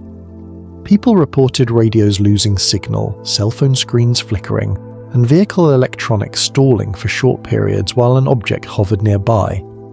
These effects were not universal, but they happened often enough that some teams began to treat electromagnetic anomalies as a possible signature of physical presence. When instruments recorded both a light and a spike in local EM fields, investigators paid closer attention. Engineers tried to measure the strength and frequency of those spikes to determine whether they might be the result of known natural sources, mundane equipment faults, or something less familiar. The work was methodical and slow, because isolating a transient field in the open world requires repeated measurements and controlled experiments. The social aftermath of low-altitude encounters was also telling. Communities changed their routines in some places. Farmers worked different shifts. Boaters chose alternate routes, and parents delayed nighttime walks. Conversations at dinner tables included careful recounting of what the family had seen. Local news stations ran more cautious pieces, and national outlets began to notice patterns emerging from small towns. People who once laughed at the idea of strange visitors began to speak with solemn curiosity. That shift in public mood mattered because it changed the kinds of reports that reached researchers and agencies. When communities took sightings seriously and documented them, the overall data set improved. Finally, it is worth holding a gentle balance between wonder and caution. Low-altitude encounters are powerful because they touch everyday life. They ask ordinary people to consider extraordinary possibilities in the small spaces where they live. For some, the encounters were moments that reshaped belief and perspective. For others, they were puzzling anomalies that required careful, skeptical study. The mixture of emotional depth, physical trace, and repeated patterns pushed scientists and policymakers alike to build better tools for gathering data close to the ground. As you let this chapter settle, picture the soft hush of a field at night, a lone witness looking up, and a silent craft passing between the trees. Picture technicians returning to their vans with small, careful devices, setting up lights and meters, and waiting for the next report. The low-altitude encounters are not loud proclamations. They are intimate moments, fragile clues, and a steady invitation to listen more closely to the world we live in. Chapter 7. The energy signatures no one can explain. There are moments when the sky seems to speak in frequencies rather than words, where machines register something that our eyes only partly notice. In 2025, one of the most puzzling threads woven through the reports was not only what people saw, but what their instruments, their cars, their radios, and sometimes their very bodies felt. These were energy signatures, signals, hums, spikes, and shadows that arrived with sightings and then faded away. They were the fingerprints left behind when something unusual passed through a place. Tonight we will sit with those traces slowly, step by step, because understanding them helps us see why the events of that year pressed researchers to pay attention. Start by thinking of the simplest, most common sign, a radio that suddenly fills with static when a light moves over a field. For many people, the first hint that something was in the sky was not the sight, but a small failure. Phones blinked off, car radios cut out, compasses wobbled, and clocks that relied on GPS stuttered for a moment. These disruptions were short, often lasting only seconds or minutes, but they repeated in many different places. The pattern mattered. Electronics failing near a sighting suggested an interaction between the object and the local electromagnetic environment. That is a clear, measurable clue, and scientists listen when instruments speak, engineers and physicists know that electromagnetic fields can change how electronics behave. A nearby transmitter, a burst of static from a lightning strike, or a sudden surge in local power can cause devices to reset or show noise. But the events tied to the sightings had a few odd features. First, the interference often arrived at close range and faded quickly. Second, it sometimes affected only certain kinds of devices or behaved in a way that did not match known sources. For example, in some reports, vehicle engines stalled while the dashboard electronics flickered, but mechanical parts cooled just enough to start again seconds later. In other cases, radios filled with the low-frequency hum that was too steady to be normal atmospheric noise. These were not just failures, they were patterns, and patterns invite study. One widely discussed theme that year was a low-frequency hum that preceded several major sightings. People in towns reported hearing it like a distant machine, a soft bass note that seemed to come from the sky or from the ground just beyond. The hum could be felt as much as heard. A faint vibration in windows, a subtle pressure change against the chest. Scientists know a lot about low-frequency sounds because they travel far and pass through structures in ways high notes do not. Low-frequency waves are used by submarines and in seismic studies precisely because they move through water and rock with ease. The idea that something in the sky could generate a stable low-frequency field suggested a deliberate emission or a byproduct of some unusual process. In Germany, technicians monitoring a wind farm recorded a curious event which became one of those small sticky puzzles that experts kept returning to. At night, several turbines experienced unexpected power fluctuations. The grid showed an anomaly, a short, localized surge that did not match normal weather or mechanical behavior. At nearly the same time, observers on the ground noted a silent object hovering above the area. The object then moved away and the grid anomaly faded. If you step back, the link could be coincidence. Grids fail for many reasons, but the match in space and time, the precise location above the wind farm, and the abruptness of the return to normal made engineers want to know more. They asked how a hovering object could create an electrical disturbance on the scale of a power system. That question opened practical lines of inquiry about coupling between airborne fields and large earthbound structures. Another term that entered investigations is radiation shadow. In the Nevada desert, an area of scorched or oddly dry ground was found with a shape that matched what witnesses described as the outline of a craft. Soil tests showed a subtle disturbance in radioisotope readings, not enough to cause alarm, but enough to make researchers pause. The phrase, radiation shadow, is a plain way of saying that in one location, the usual background radiation was slightly lower, or altered inside a defined patch. Such findings are delicate and require careful lab work to confirm. Many things can affect soil chemistry and local radiation levels, but when a patch matches witness accounts and a timeline, it becomes a record worth preserving and testing. For investigators, these small physical traces are the most direct way to connect human testimony with measurable change.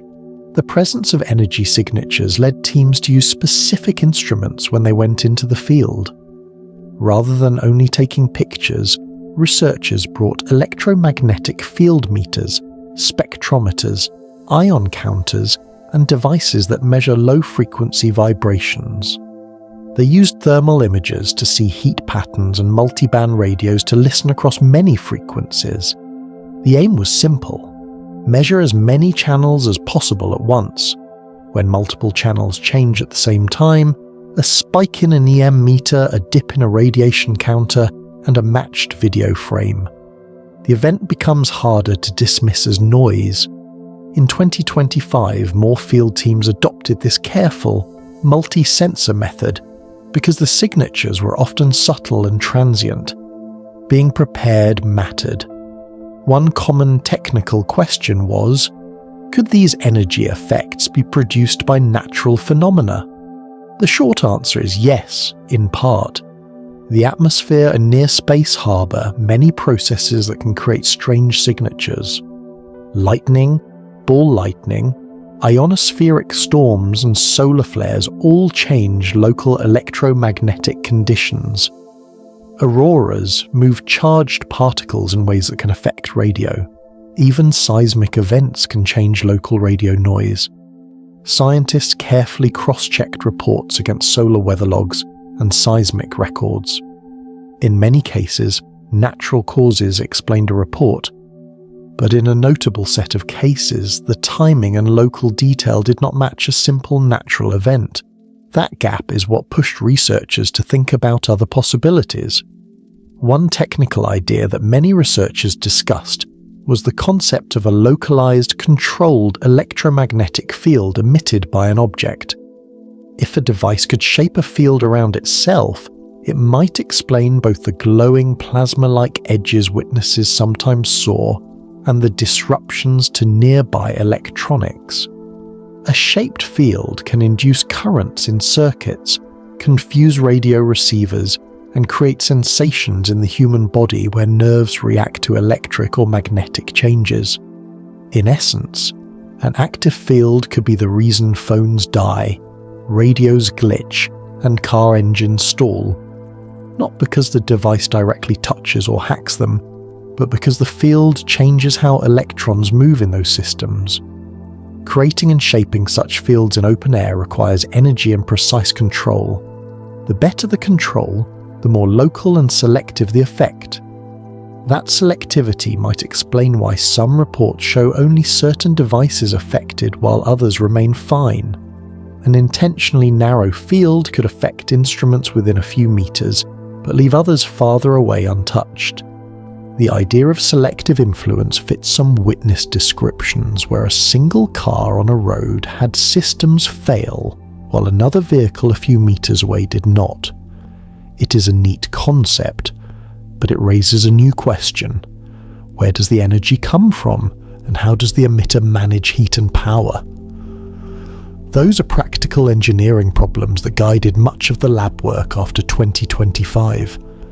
People also reported brief glows on instruments, small spikes in infrared cameras, quick rises in local temperature readings. That coincided with sightings. These thermal blips suggested something was radiating energy in short bursts. Thermal spikes can be caused by combustion, electronic heat, or concentrated energy beams. Investigators train their lenses on areas with repeated reports to see whether thermal signs returned. Sometimes they did, sometimes they did not. That inconsistency kept the field humble and careful. Beyond instruments, some witnesses described bodily sensations tied to energy signatures. Headaches, a metallic taste, odd pressure in the ears, tingling in the skin. These reports circulated in many regions.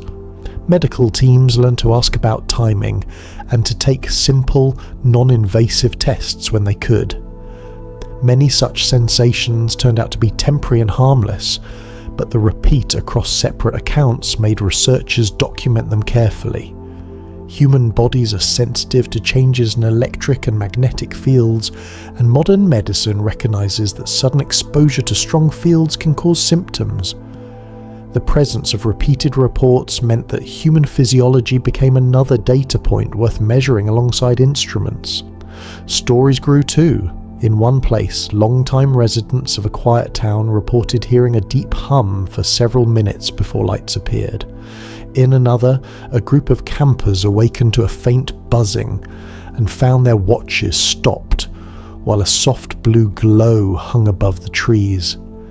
These stories travelled slowly at first, then more widely. They shaped investigative priorities, because lived experience often points scientists to the right instruments to bring. The energy signatures also created practical concerns about safety and infrastructure. If a field can affect a power line, what happens at a substation?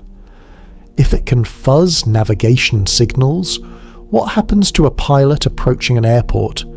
Agencies began to ask the right kinds of practical questions: how to protect critical systems, how to inform pilots without causing alarm, and how to design instruments that can continue recording in high-field environments.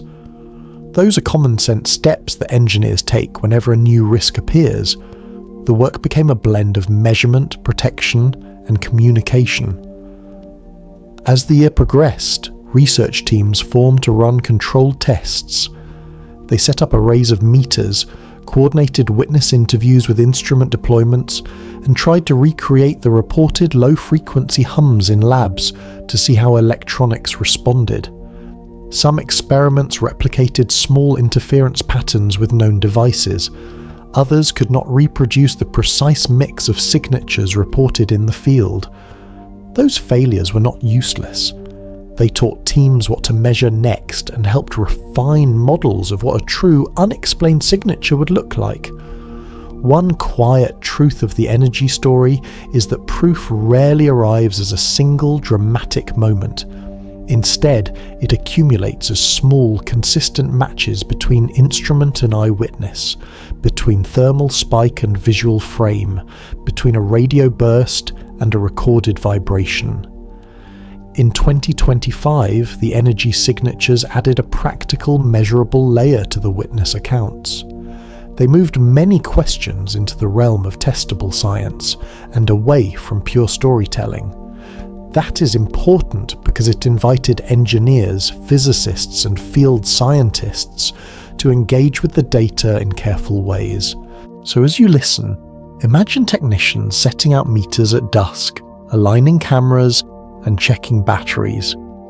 Picture a small team waiting, quiet and patient, until something moves and instruments begin to whisper. Picture radios filling with low hums, compasses swaying, and cameras catching a brief glow that thermal images mark as a spike. Each small reading is a note in a larger tune, and the tune of 2025 included many such notes. They did not provide easy answers, but they did give investigators a new language to use. The language of fields, frequencies, and measurable change. Chapter 8. The biological question: contact without contact. As the mysterious events of 2025 unfolded, a quiet but profound question began to emerge. Could these visitors not only move through our skies and interact with energy fields, but also engage with life itself without ever making direct physical contact? Across the globe, reports began accumulating of subtle biological anomalies coinciding with the presence of UAPs. These were phenomena that could not be explained by conventional science, phenomena that hinted at a form of interaction that was entirely outside human understanding, a form of contact without contact. One of the most widely reported occurrences took place in the rain-soaked plains of southern Brazil. Farmers in remote areas began noticing perfectly circular dry patches appearing in otherwise saturated fields, sometimes directly beneath hovering spheres or low-altitude craft. The patches were small at first, just a few meters in diameter, yet precise in shape and remarkably uniform. Soil samples taken from these areas revealed traces of unknown isotopes, chemical compositions that did not match any known agricultural fertilizer or local mineral deposits. Scientists visiting the region speculated that these anomalies might indicate a form of environmental influence, perhaps a subtle interaction with the water content in the soil.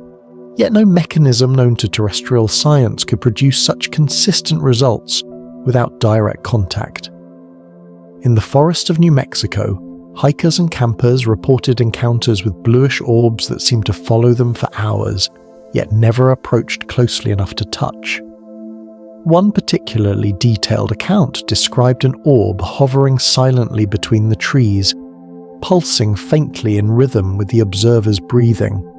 The witness noted an unusual calm spreading through the forest, even among animals, as though the orb exerted a subtle influence over the environment.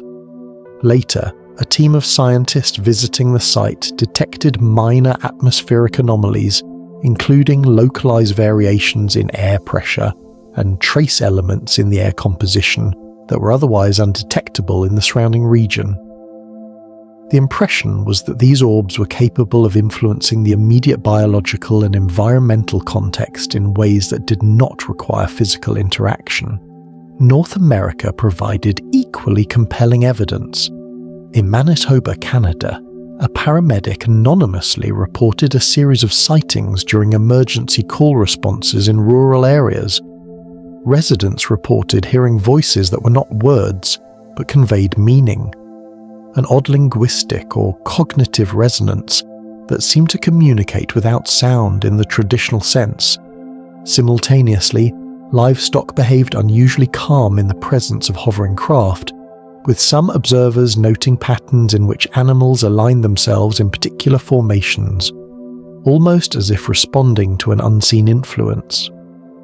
The paramedics' report suggested that these occurrences were not random but consistent, hinting at a capacity to communicate or interact subtly with living beings without direct touch or conventional signalling.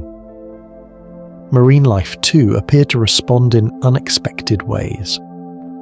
Off the coast of Japan and Australia, fishermen and Coast Guard personnel reported unusual behaviours in fish, seabirds, and marine mammals during sightings.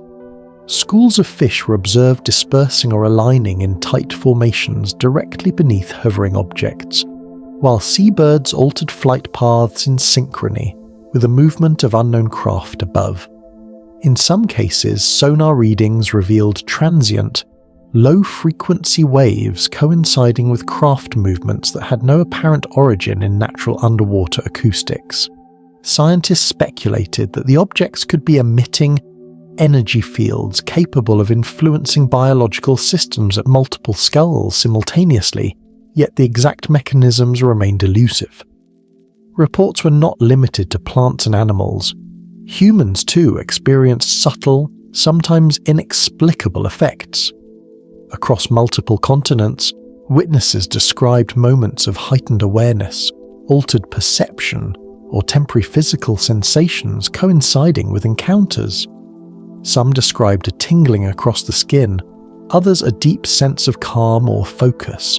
A recurring theme was the perception of being observed, not as a threat, but as if the presence of the craft elicited a conscious awareness, a cognitive resonance. In several accounts, observers reported feeling a connection, an understanding or communication that bypassed spoken language entirely, suggesting that these entities, whatever they were, might have been capable of non-verbal, even non-physical interaction with human cognition. The NG interactions previously observed in Chapter 7 often coincided with these biological effects. Electromagnetic pulses, low-frequency hums, and localized field disturbances were frequently detected in areas where biological anomalies occurred. Instruments recorded fluctuations that could affect both electronic devices and living systems, hinting at a shared principle underlying both energy manipulation and biological influence. Some researchers hypothesized that these effects might represent an advanced understanding of the interaction between electromagnetic fields and living organisms, a form of influence that operates on a subtle, perhaps quantum level. Others suggested that the anomalies might be intentional, an experimental observation or communication strategy employed by the visitors. In South America, the Manaus Flash Corridor, a region of repeated low-altitude sightings, presented one of the most compelling collections of biological observations. Witnesses consistently reported glowing orbs following wildlife, affecting flight patterns of birds and behavior of terrestrial animals without ever making physical contact. Cameras and environmental sensors recorded fluctuations in temperature, humidity, and electromagnetic fields that coincided precisely with the orb's presence. investigators noted that the orbs seemed to scan the environment in a manner that could be interpreted as observation, analysis, or even interaction with living systems, suggesting an intelligence capable of perceiving and influencing life in subtle, non-invasive ways. Even in urban environments, biological responses were observed. In Japan, a report described a triangular craft hovering above a quiet residential area during the early morning hours. Residents noticed that the behavior of domestic animals, from cats to birds, became unusually calm, while plants near streetlights seemed to sway slightly in response to unseen currents. Electrical meters and environmental sensors recorded minor fluctuations, yet no source could explain the precise synchronization between the craft's movement and the observed biological effects. Psychologists consulting on the case noted that residents also reported enhanced perception and a feeling of quiet focus, reinforcing the notion that the phenomena were not only physical, but also perceptual and biological in nature. What emerged from these accounts was a pattern of interaction that defied traditional definitions of contact. The visitors of 2025 were not aggressively interfering with life, nor were they passively observing. Instead, they seemed to operate in a space between physical and non-physical, able to influence biological systems, environmental conditions, and even human perception in subtle, deliberate ways. The term contact without contact became widely used among researchers and analysts to describe these interactions, an acknowledgement that the phenomena were capable of communication, influence, and observation without violating the physical boundaries of our world. By the conclusion of this chapter, it was clear that humanity was encountering an entirely new dimension of intelligence and presence. These interactions, subtle yet profound, suggested that the visitors were not only capable of traversing the skies and oceans with advanced technology, but could also perceive, influence, and perhaps even communicate with living systems in ways that challenge the very definition of life and consciousness. 2025, once again, had revealed itself as a turning point, not merely for sightings or energy anomalies, but for an intimate, quiet engagement with life itself, a gentle, persistent reminder that humans were sharing their world with observers of extraordinary capability and subtle intelligence. Chapter 9. The media storm and leaked footage that changed everything. By the middle of 2025, the quiet observations, low-altitude encounters, and mysterious energy signatures were no longer confined to scientific circles, governments, or the isolated witnesses who had first reported them. The world's attention was beginning to shift, drawn inexorably toward the sky by a growing tide of viral footage, amateur videos, and photographs that depicted objects moving and behaving in ways that seemed impossible yet were undeniably real. For the first time, mainstream media began reporting on these events with a level of seriousness previously unheard of, acknowledging that the unexplained phenomena were now a subject of global concern, and that dismissing them outright was no longer credible. In early June, a video recorded by a commercial airline pilot over the coast of Brazil became one of the first truly viral clips of 2025. The pilot, flying at cruising altitude, captured a series of dark, geometric shapes moving with precision against the clouds. The objects shifted direction instantaneously, accelerated beyond the capabilities of any known aircraft, and appeared to hover in place with absolute stability, even in turbulent air currents. When the footage was shared online, it quickly sparked international discussion. Analysts pored over every frame, noting the consistency between the visual behavior and radar data from nearby air traffic control stations. The viral nature of the video forced both Brazilian and international aviation authorities to acknowledge that they had no explanation, lending a rare degree of credibility to what had previously been considered anecdotal evidence. Meanwhile, in Melbourne, Australia, a cluster of incidents captured by civilians further ignited public interest. Dozens of witnesses reported seeing a metallic sphere hovering silently above residential neighbourhoods. Many filmed the object on smartphones, often under imperfect lighting conditions, yet certain features remained strikingly clear: reflective surfaces, a perfectly spherical shape, and an almost imperceptible pulsing glow. Environmental sensors in the area simultaneously recorded subtle electromagnetic fluctuations, suggesting that the craft itself emitted energy capable of interacting with the surrounding environment. Analysts studying the footage noted that the object appeared to respond to movement and observation, shifting positions slightly as cameras were pointed toward it, as if aware of being watched. In Japan, an even more remarkable series of recordings emerged. A research vessel in the Indian Ocean documented a craft rising from beneath the waves. Initially appearing as a faint shimmer on sonar, the object ascended with extraordinary speed, accelerating silently and effortlessly through the water before emerging into the open air. High-resolution cameras aboard the vessel captured the moment of surfacing. A smooth, metallic object, rotating slowly, reflecting the early morning light. The footage was brief but striking, and when it circulated online, scientists and engineers alike debated the mechanics of such movement. How could a craft transition from deep water to open air with such ease, bypassing resistance and maintaining structural integrity? No human-made vehicle could replicate such a maneuver, and the incident became one of the most studied and shared examples of 2025's UAP phenomena. Social media played a critical role in spreading awareness, often outpacing traditional news outlets. Amateur astronomers, hikers, commercial pilots, and everyday citizens shared videos and images from virtually every continent. The cumulative effect was overwhelming, a global mosaic of observations, each adding credibility to the others.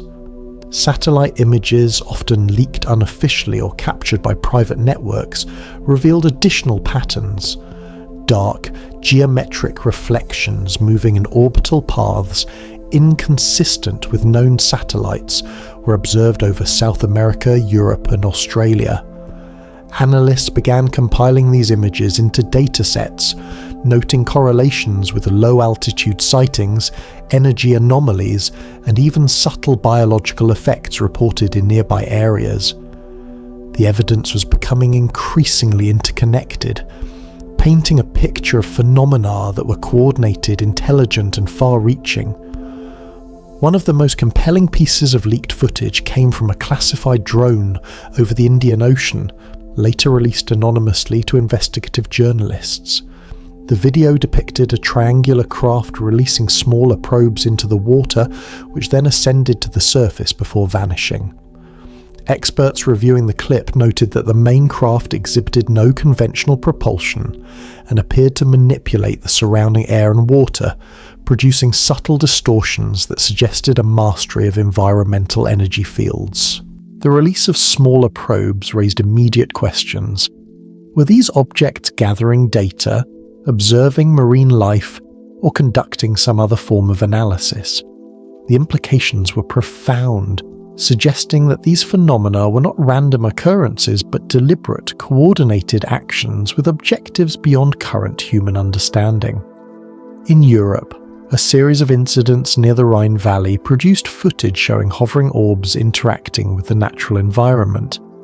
Witnesses captured images of orbs following the movements of animals, generating faint rhythmic pulses of light that appeared to influence behavior subtly. Scientists studying the images confirmed that the light pulses were not artificial reflections or photographic artifacts. Instead, The pulses aligned with electromagnetic fluctuations recorded in the vicinity, reinforcing the notion that these objects possessed a capacity for environmental interaction far beyond current technology. Local media reported on the events, initially with skepticism, but the growing volume of corroborated evidence made denial increasingly untenable. Even in North America, video footage captured by truck drivers along interstate highways became a focal point for discussion. The famous E-70 convoy encounter featured a luminous object hovering dangerously close to vehicles, its presence accompanied by an unusual low-frequency hum detectable on audio recordings. The object's movement defied acceleration and deceleration norms, yet the drivers described a calm, almost hypnotic effect during the encounter. Subsequent analysis of the footage revealed subtle visual distortions in the surrounding air, suggesting the object was interacting with the environment at a fundamental level. The clip went viral, generating widespread debate and leading to official inquiries by transportation authorities and independent researchers alike. The media storm was not limited to viral videos and eyewitness accounts. Leaked documents, partially redacted reports, and anonymous tips added context and credibility. Transcripts from emergency government briefings revealed discussions about the non-adversarial nature of the phenomena, highlighting both the intelligence and observational precision of the objects. Satellites that had detected anomalies were temporarily blacked out in certain regions, fueling speculation about deliberate interaction with human monitoring systems. The combination of visual evidence, environmental data, and credible documentation created an unprecedented convergence of media and science, challenging assumptions and forcing both public and professional acknowledgement. By the end of this chapter, it was evident that the media storm of 2025 had fundamentally altered humanity's perception of the skies. Leaked footage and viral videos transformed isolated reports into a global dialogue. The phenomenon was no longer something relegated to fringe speculation. It was now an observable reality, documented with increasing precision and corroborated across multiple continents and disciplines. Observers, analysts, and the general public alike were confronted with the undeniable fact that these visitors existed, moving, interacting, and possibly communicating in ways that human understanding was only beginning to grasp. The events of this year, as captured through footage, eyewitness testimony, and media coverage, created an enduring impression. Humanity could no longer look at the night sky as it once did. Every shadow, every glimmer, every unexplained movement became a reminder that the world was shared with an intelligence far beyond conventional comprehension. 2025 had changed the narrative, bringing the silent, mysterious visitors into the collective awareness, not through speculation, but through visible, tangible, and compelling evidence that would linger in memory long after the footage had faded from the screen. Chapter 10. Are they finally revealing themselves? The 2025 theory. As the year 2025 unfolded, a subtle but remarkable pattern began to emerge across continents, oceans, and skies. Observers, scientists, and civilians alike started noticing correlations that seemed too precise to be coincidental. Sighting clusters aligned with magnetic anomalies, occurrences were noted near ancient sacred sites, and the timing of appearances often coincided with moments of heightened environmental or cosmic activity. Slowly, a theory began to crystallize, one that suggested that the events of 2025 were not random, but part of a deliberate, intelligent orchestration.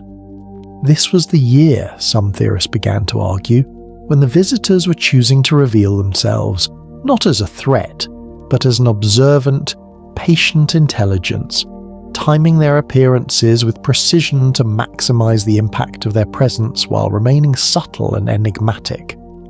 The pattern was first noted in the Northern Hemisphere, particularly in North America and Europe. Analysts reviewing sightings over the first quarter of 2025 found that high-altitude craft often appeared over regions with magnetic anomalies, areas where the Earth's geomagnetic field exhibited localized fluctuations. In some cases, these were regions that had long been associated with folklore, legends, and myths about the skies and unexplained phenomena. Researchers studying these correlations noted that sightings near these magnetic disturbances were more frequent, more prolonged, and often accompanied by unusual energy readings. Witnesses in Scandinavia, for instance, described triangular craft hovering over the Arctic Circle, their movements synchronized with fluctuations in local magnetometers. The craft displayed no conventional propulsion and emitted soft, low-frequency pulses that affected nearby electronic devices, reinforcing the idea that these were deliberate actions aligned with Earth's natural forces. In South America, patterns were equally intriguing. The Amazon basin, often regarded as one of the most mysterious and biodiverse regions on Earth, experienced repeated low-altitude and hovering sightings throughout the year.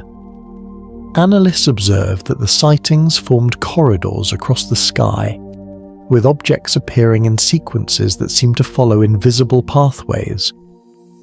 The Manaus Flash Corridor became a subject of intense study. Amateur astronomers and satellite operators noticed that the objects moved in ways that did not align with conventional orbital mechanics, yet their trajectories were precise and repeatable. Biologists noted that wildlife seemed aware of these presences, with birds altering flight patterns and mammals exhibiting unusual calm or alertness. It was as if the visitors were not only aware of human observation, but also of the natural environment, capable of interacting with multiple layers of life and energy simultaneously. Historical context added another dimension to this theory. Researchers revisiting records from previous decades identified recurring patterns of unusual aerial phenomena appearing during times of significant environmental, magnetic, or cosmic activity. While past sightings were often dismissed as anomalies or misinterpretations, the consistency of these patterns over centuries suggested a long-term observational strategy. Ancient sacred sites, from the pyramids of Egypt to Stonehenge in England, often aligned with astronomical and magnetic features.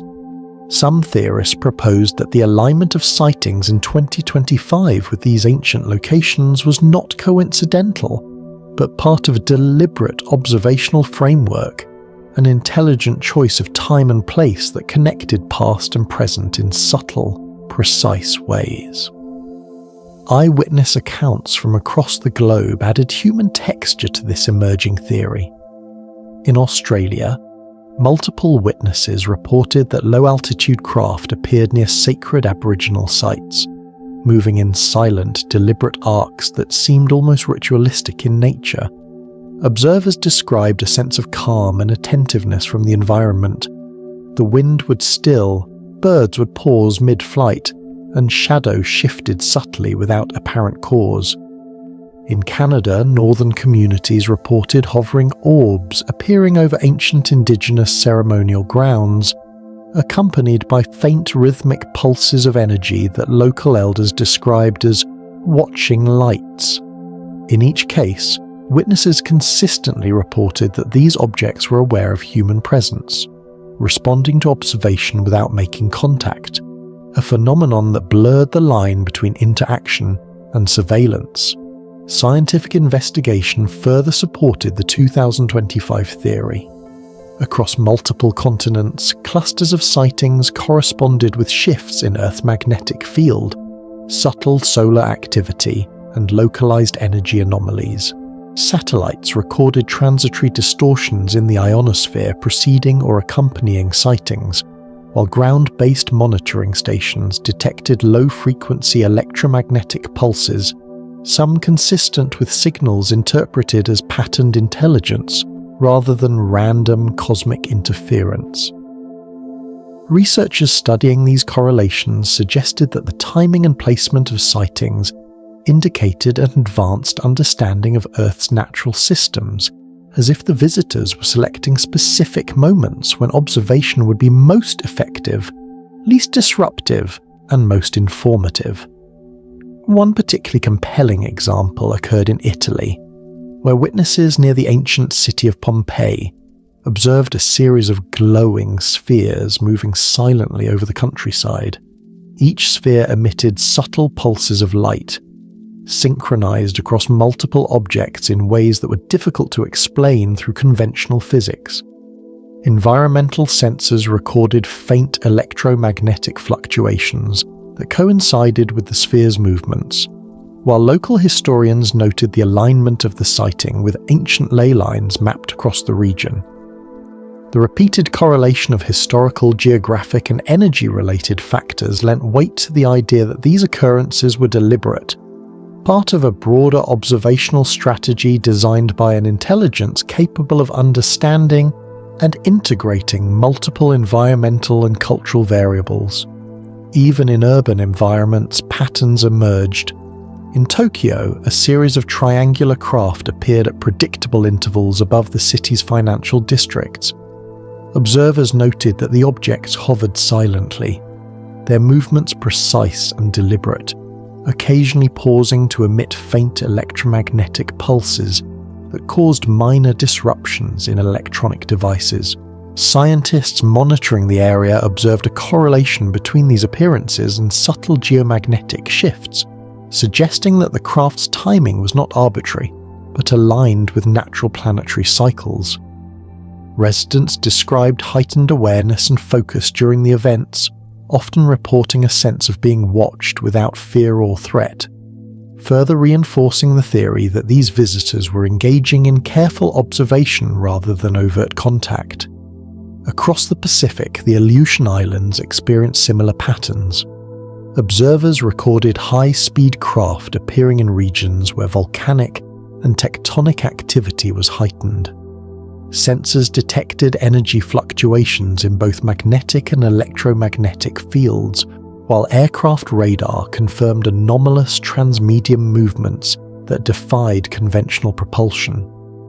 The convergence of environmental, geological, and observational factors suggested a deliberate choice of timing and location, supporting the idea that 2025 represented a calculated moment for revealing presence, a year when conditions were optimal for observation, data collection, and perhaps subtle communication. The culmination of these observations led to the broader 2025 theory that the year itself was not a random point in history, but a deliberate selection by an advanced intelligence for heightened engagement with Earth. Sightings, energy anomalies, biological interactions, and historical alignments all pointed toward a coordinated, intelligent presence capable of understanding not only physics and energy, but also life, culture, and observation. Whether the goal was to study, communicate, or simply witness, the pattern suggested intent, a careful, patient revelation designed to integrate humanity into a larger framework of observation, awareness, and perhaps even subtle contact. By the end of this chapter, the implications were profound. 2025 had become a turning point not only for visibility of the unexplained, but for understanding the nature of these visitors.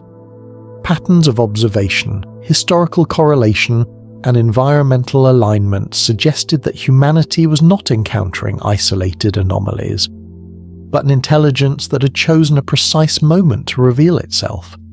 The skies, oceans, and landscapes of 2025 were alive with subtle signals, structured appearances, and calculated interactions. The year had become a carefully chosen threshold, a moment when the presence of these silent, observant visitors could be recognized, studied, and perhaps understood. Humanity was being invited, not abruptly or aggressively, but quietly, deliberately, to witness, to observe, and to acknowledge that the world was no longer ours alone. Chapter 11. The Unanswered Message. What we still don't know. As the final months of 2025 drew near, humanity was left with an unusual mix of awe, curiosity, and lingering uncertainty.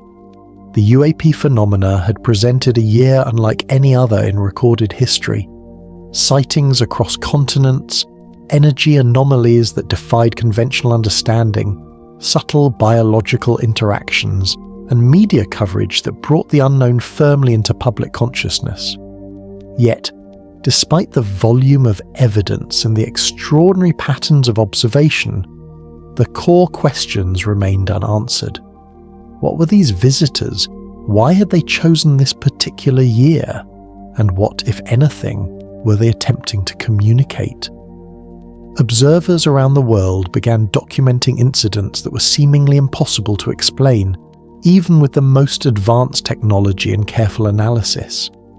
In remote deserts of Nevada, repeated sightings of hovering craft coincided with sudden localized atmospheric anomalies. Environmental sensors recorded slight shifts in temperature, electromagnetic readings, and air composition, yet no explanation from natural or human-made phenomena could account for the precision of the events. Residents and researchers alike described a subtle awareness that seemed to emanate from the craft, an intelligence observing quietly, almost imperceptibly, influencing the surrounding environment in ways that were tangible, but intangible at the same time. In the skies over South America, particularly in the Manaus region of the Amazon, unusual patterns continued to emerge. Witnesses described luminous orbs and dark geometric shapes that appeared and vanished within moments, yet left behind subtle energy disturbances detectable by ground-based equipment. Teams of amateur astronomers and satellite observers noted faint patterned signals captured on sensitive instruments, signals that did not correspond to natural cosmic noise or conventional satellite transmissions. These signals appeared to follow the movement of the objects, suggesting an intricate and deliberate method of interaction. The sequences seemed intentional, possibly communicative, yet the message remained cryptic, leaving observers to wonder whether these were attempts at direct communication, observational tracking, or some entirely unknown form of data collection. In North America, multiple reports highlighted anomalies that suggested cognitive and perceptual interactions with human observers. Witnesses consistently reported sensations of being observed without threat, sometimes accompanied by visual or auditory cues that defied conventional explanation.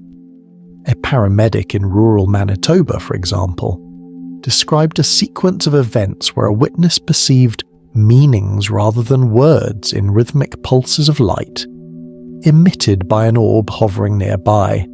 While some dismissed these experiences as psychological, careful cross-referencing with environmental data showed correlated electromagnetic fluctuations and low-frequency energy pulses, reinforcing the possibility that these events were not purely subjective experiences, but reflected real interactions with external phenomena.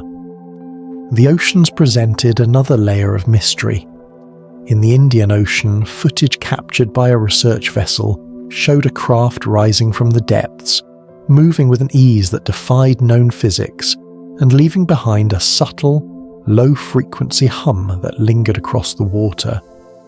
Subsequent monitoring revealed that the craft's presence seemed to interact with the marine environment in complex ways.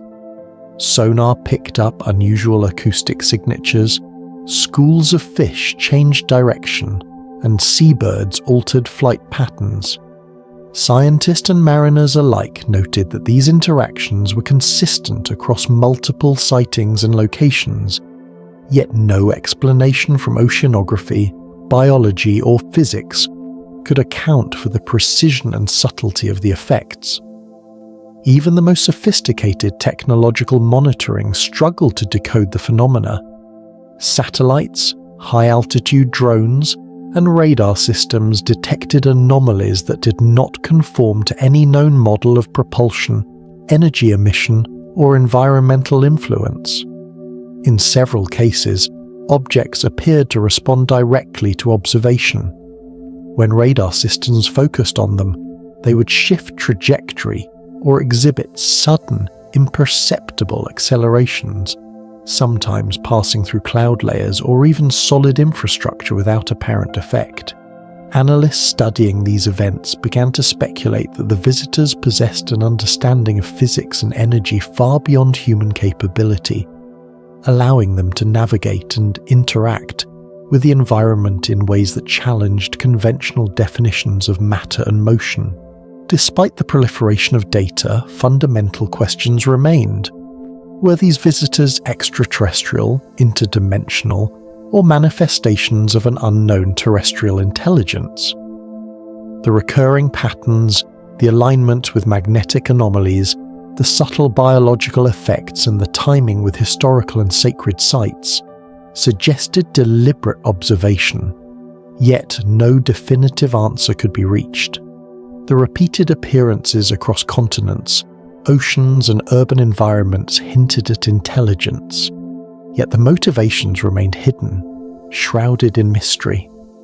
Researchers considered the possibility that the events of 2025 were part of a long-term study, a carefully orchestrated period of observation designed to collect data on humanity, the environment, or both. Adding to the intrigue, a small number of signals were captured that hinted at deliberate communication attempts. 3 distinct low-frequency signals were detected in separate regions over the Pacific, South America, and Europe. Each signal followed a patterned rhythm that defied natural cosmic noise, and some analysts suggested they could represent a primitive or non-verbal form of language. However, attempts to decode or interpret the sequences proved inconclusive. They appeared to be structured, intentional, yet opaque, leaving the world with a sense of anticipation, as though the visitors were offering glimpses into a message just beyond comprehension. The human response to these unanswered questions was as varied as the phenomena themselves. Governments and military organizations continued confidential investigations, often acknowledging the presence of objects without offering explanations. Scientific teams debated theories, attempting to reconcile observed energy anomalies, physical impossibilities, and biological interactions. Meanwhile, the public, exposed to viral footage and media coverage, oscillated between fascination, skepticism, and profound curiosity. The unanswered nature of these events heightened the sense of wonder. The visitors were observable, measurable, and undeniably present, yet their ultimate purpose remained hidden, suggesting that the world had entered a period of sustained, patient observation by a form of intelligence that was far beyond conventional understanding. By the end of 2025, one thing was certain: humanity had glimpsed a presence that was consistent, deliberate, and extraordinarily advanced. The phenomena were not fleeting, random, or purely anecdotal. They were measurable, repeatable, and in many cases interactive in ways that suggested a level of sophistication and awareness that challenged existing scientific paradigms. The world had encountered a silent intelligence capable of observation, subtle influence, and potentially communication. Yet the true message, the purpose, and the full nature of these visitors remained elusive. The unanswered questions left a lingering awareness in the collective consciousness. Could these visitors be waiting for humanity to develop certain technologies or social structures before deeper contact could occur? Were the patterns of 2025 a deliberate introduction, a cautious invitation to observe and learn without direct interference? Or were the phenomena simply continuing a long-term observational study that had spanned decades, centuries, or even millennia? Each unanswered question added depth to the mystery, reinforcing the notion that 2025 would be remembered as the year humanity first realized it was never alone, yet still only scratching the surface of what was possible. In the calm reflection of these events, it became clear that the year had offered more than sightings, anomalies, or viral footage.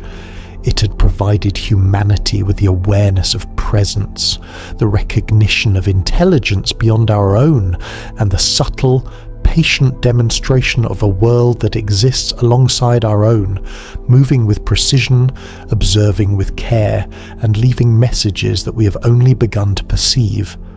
The unanswered questions of 2025 were not a void, but a bridge, a quiet invitation to continue observing, learning, and preparing for the deeper understanding that may yet come.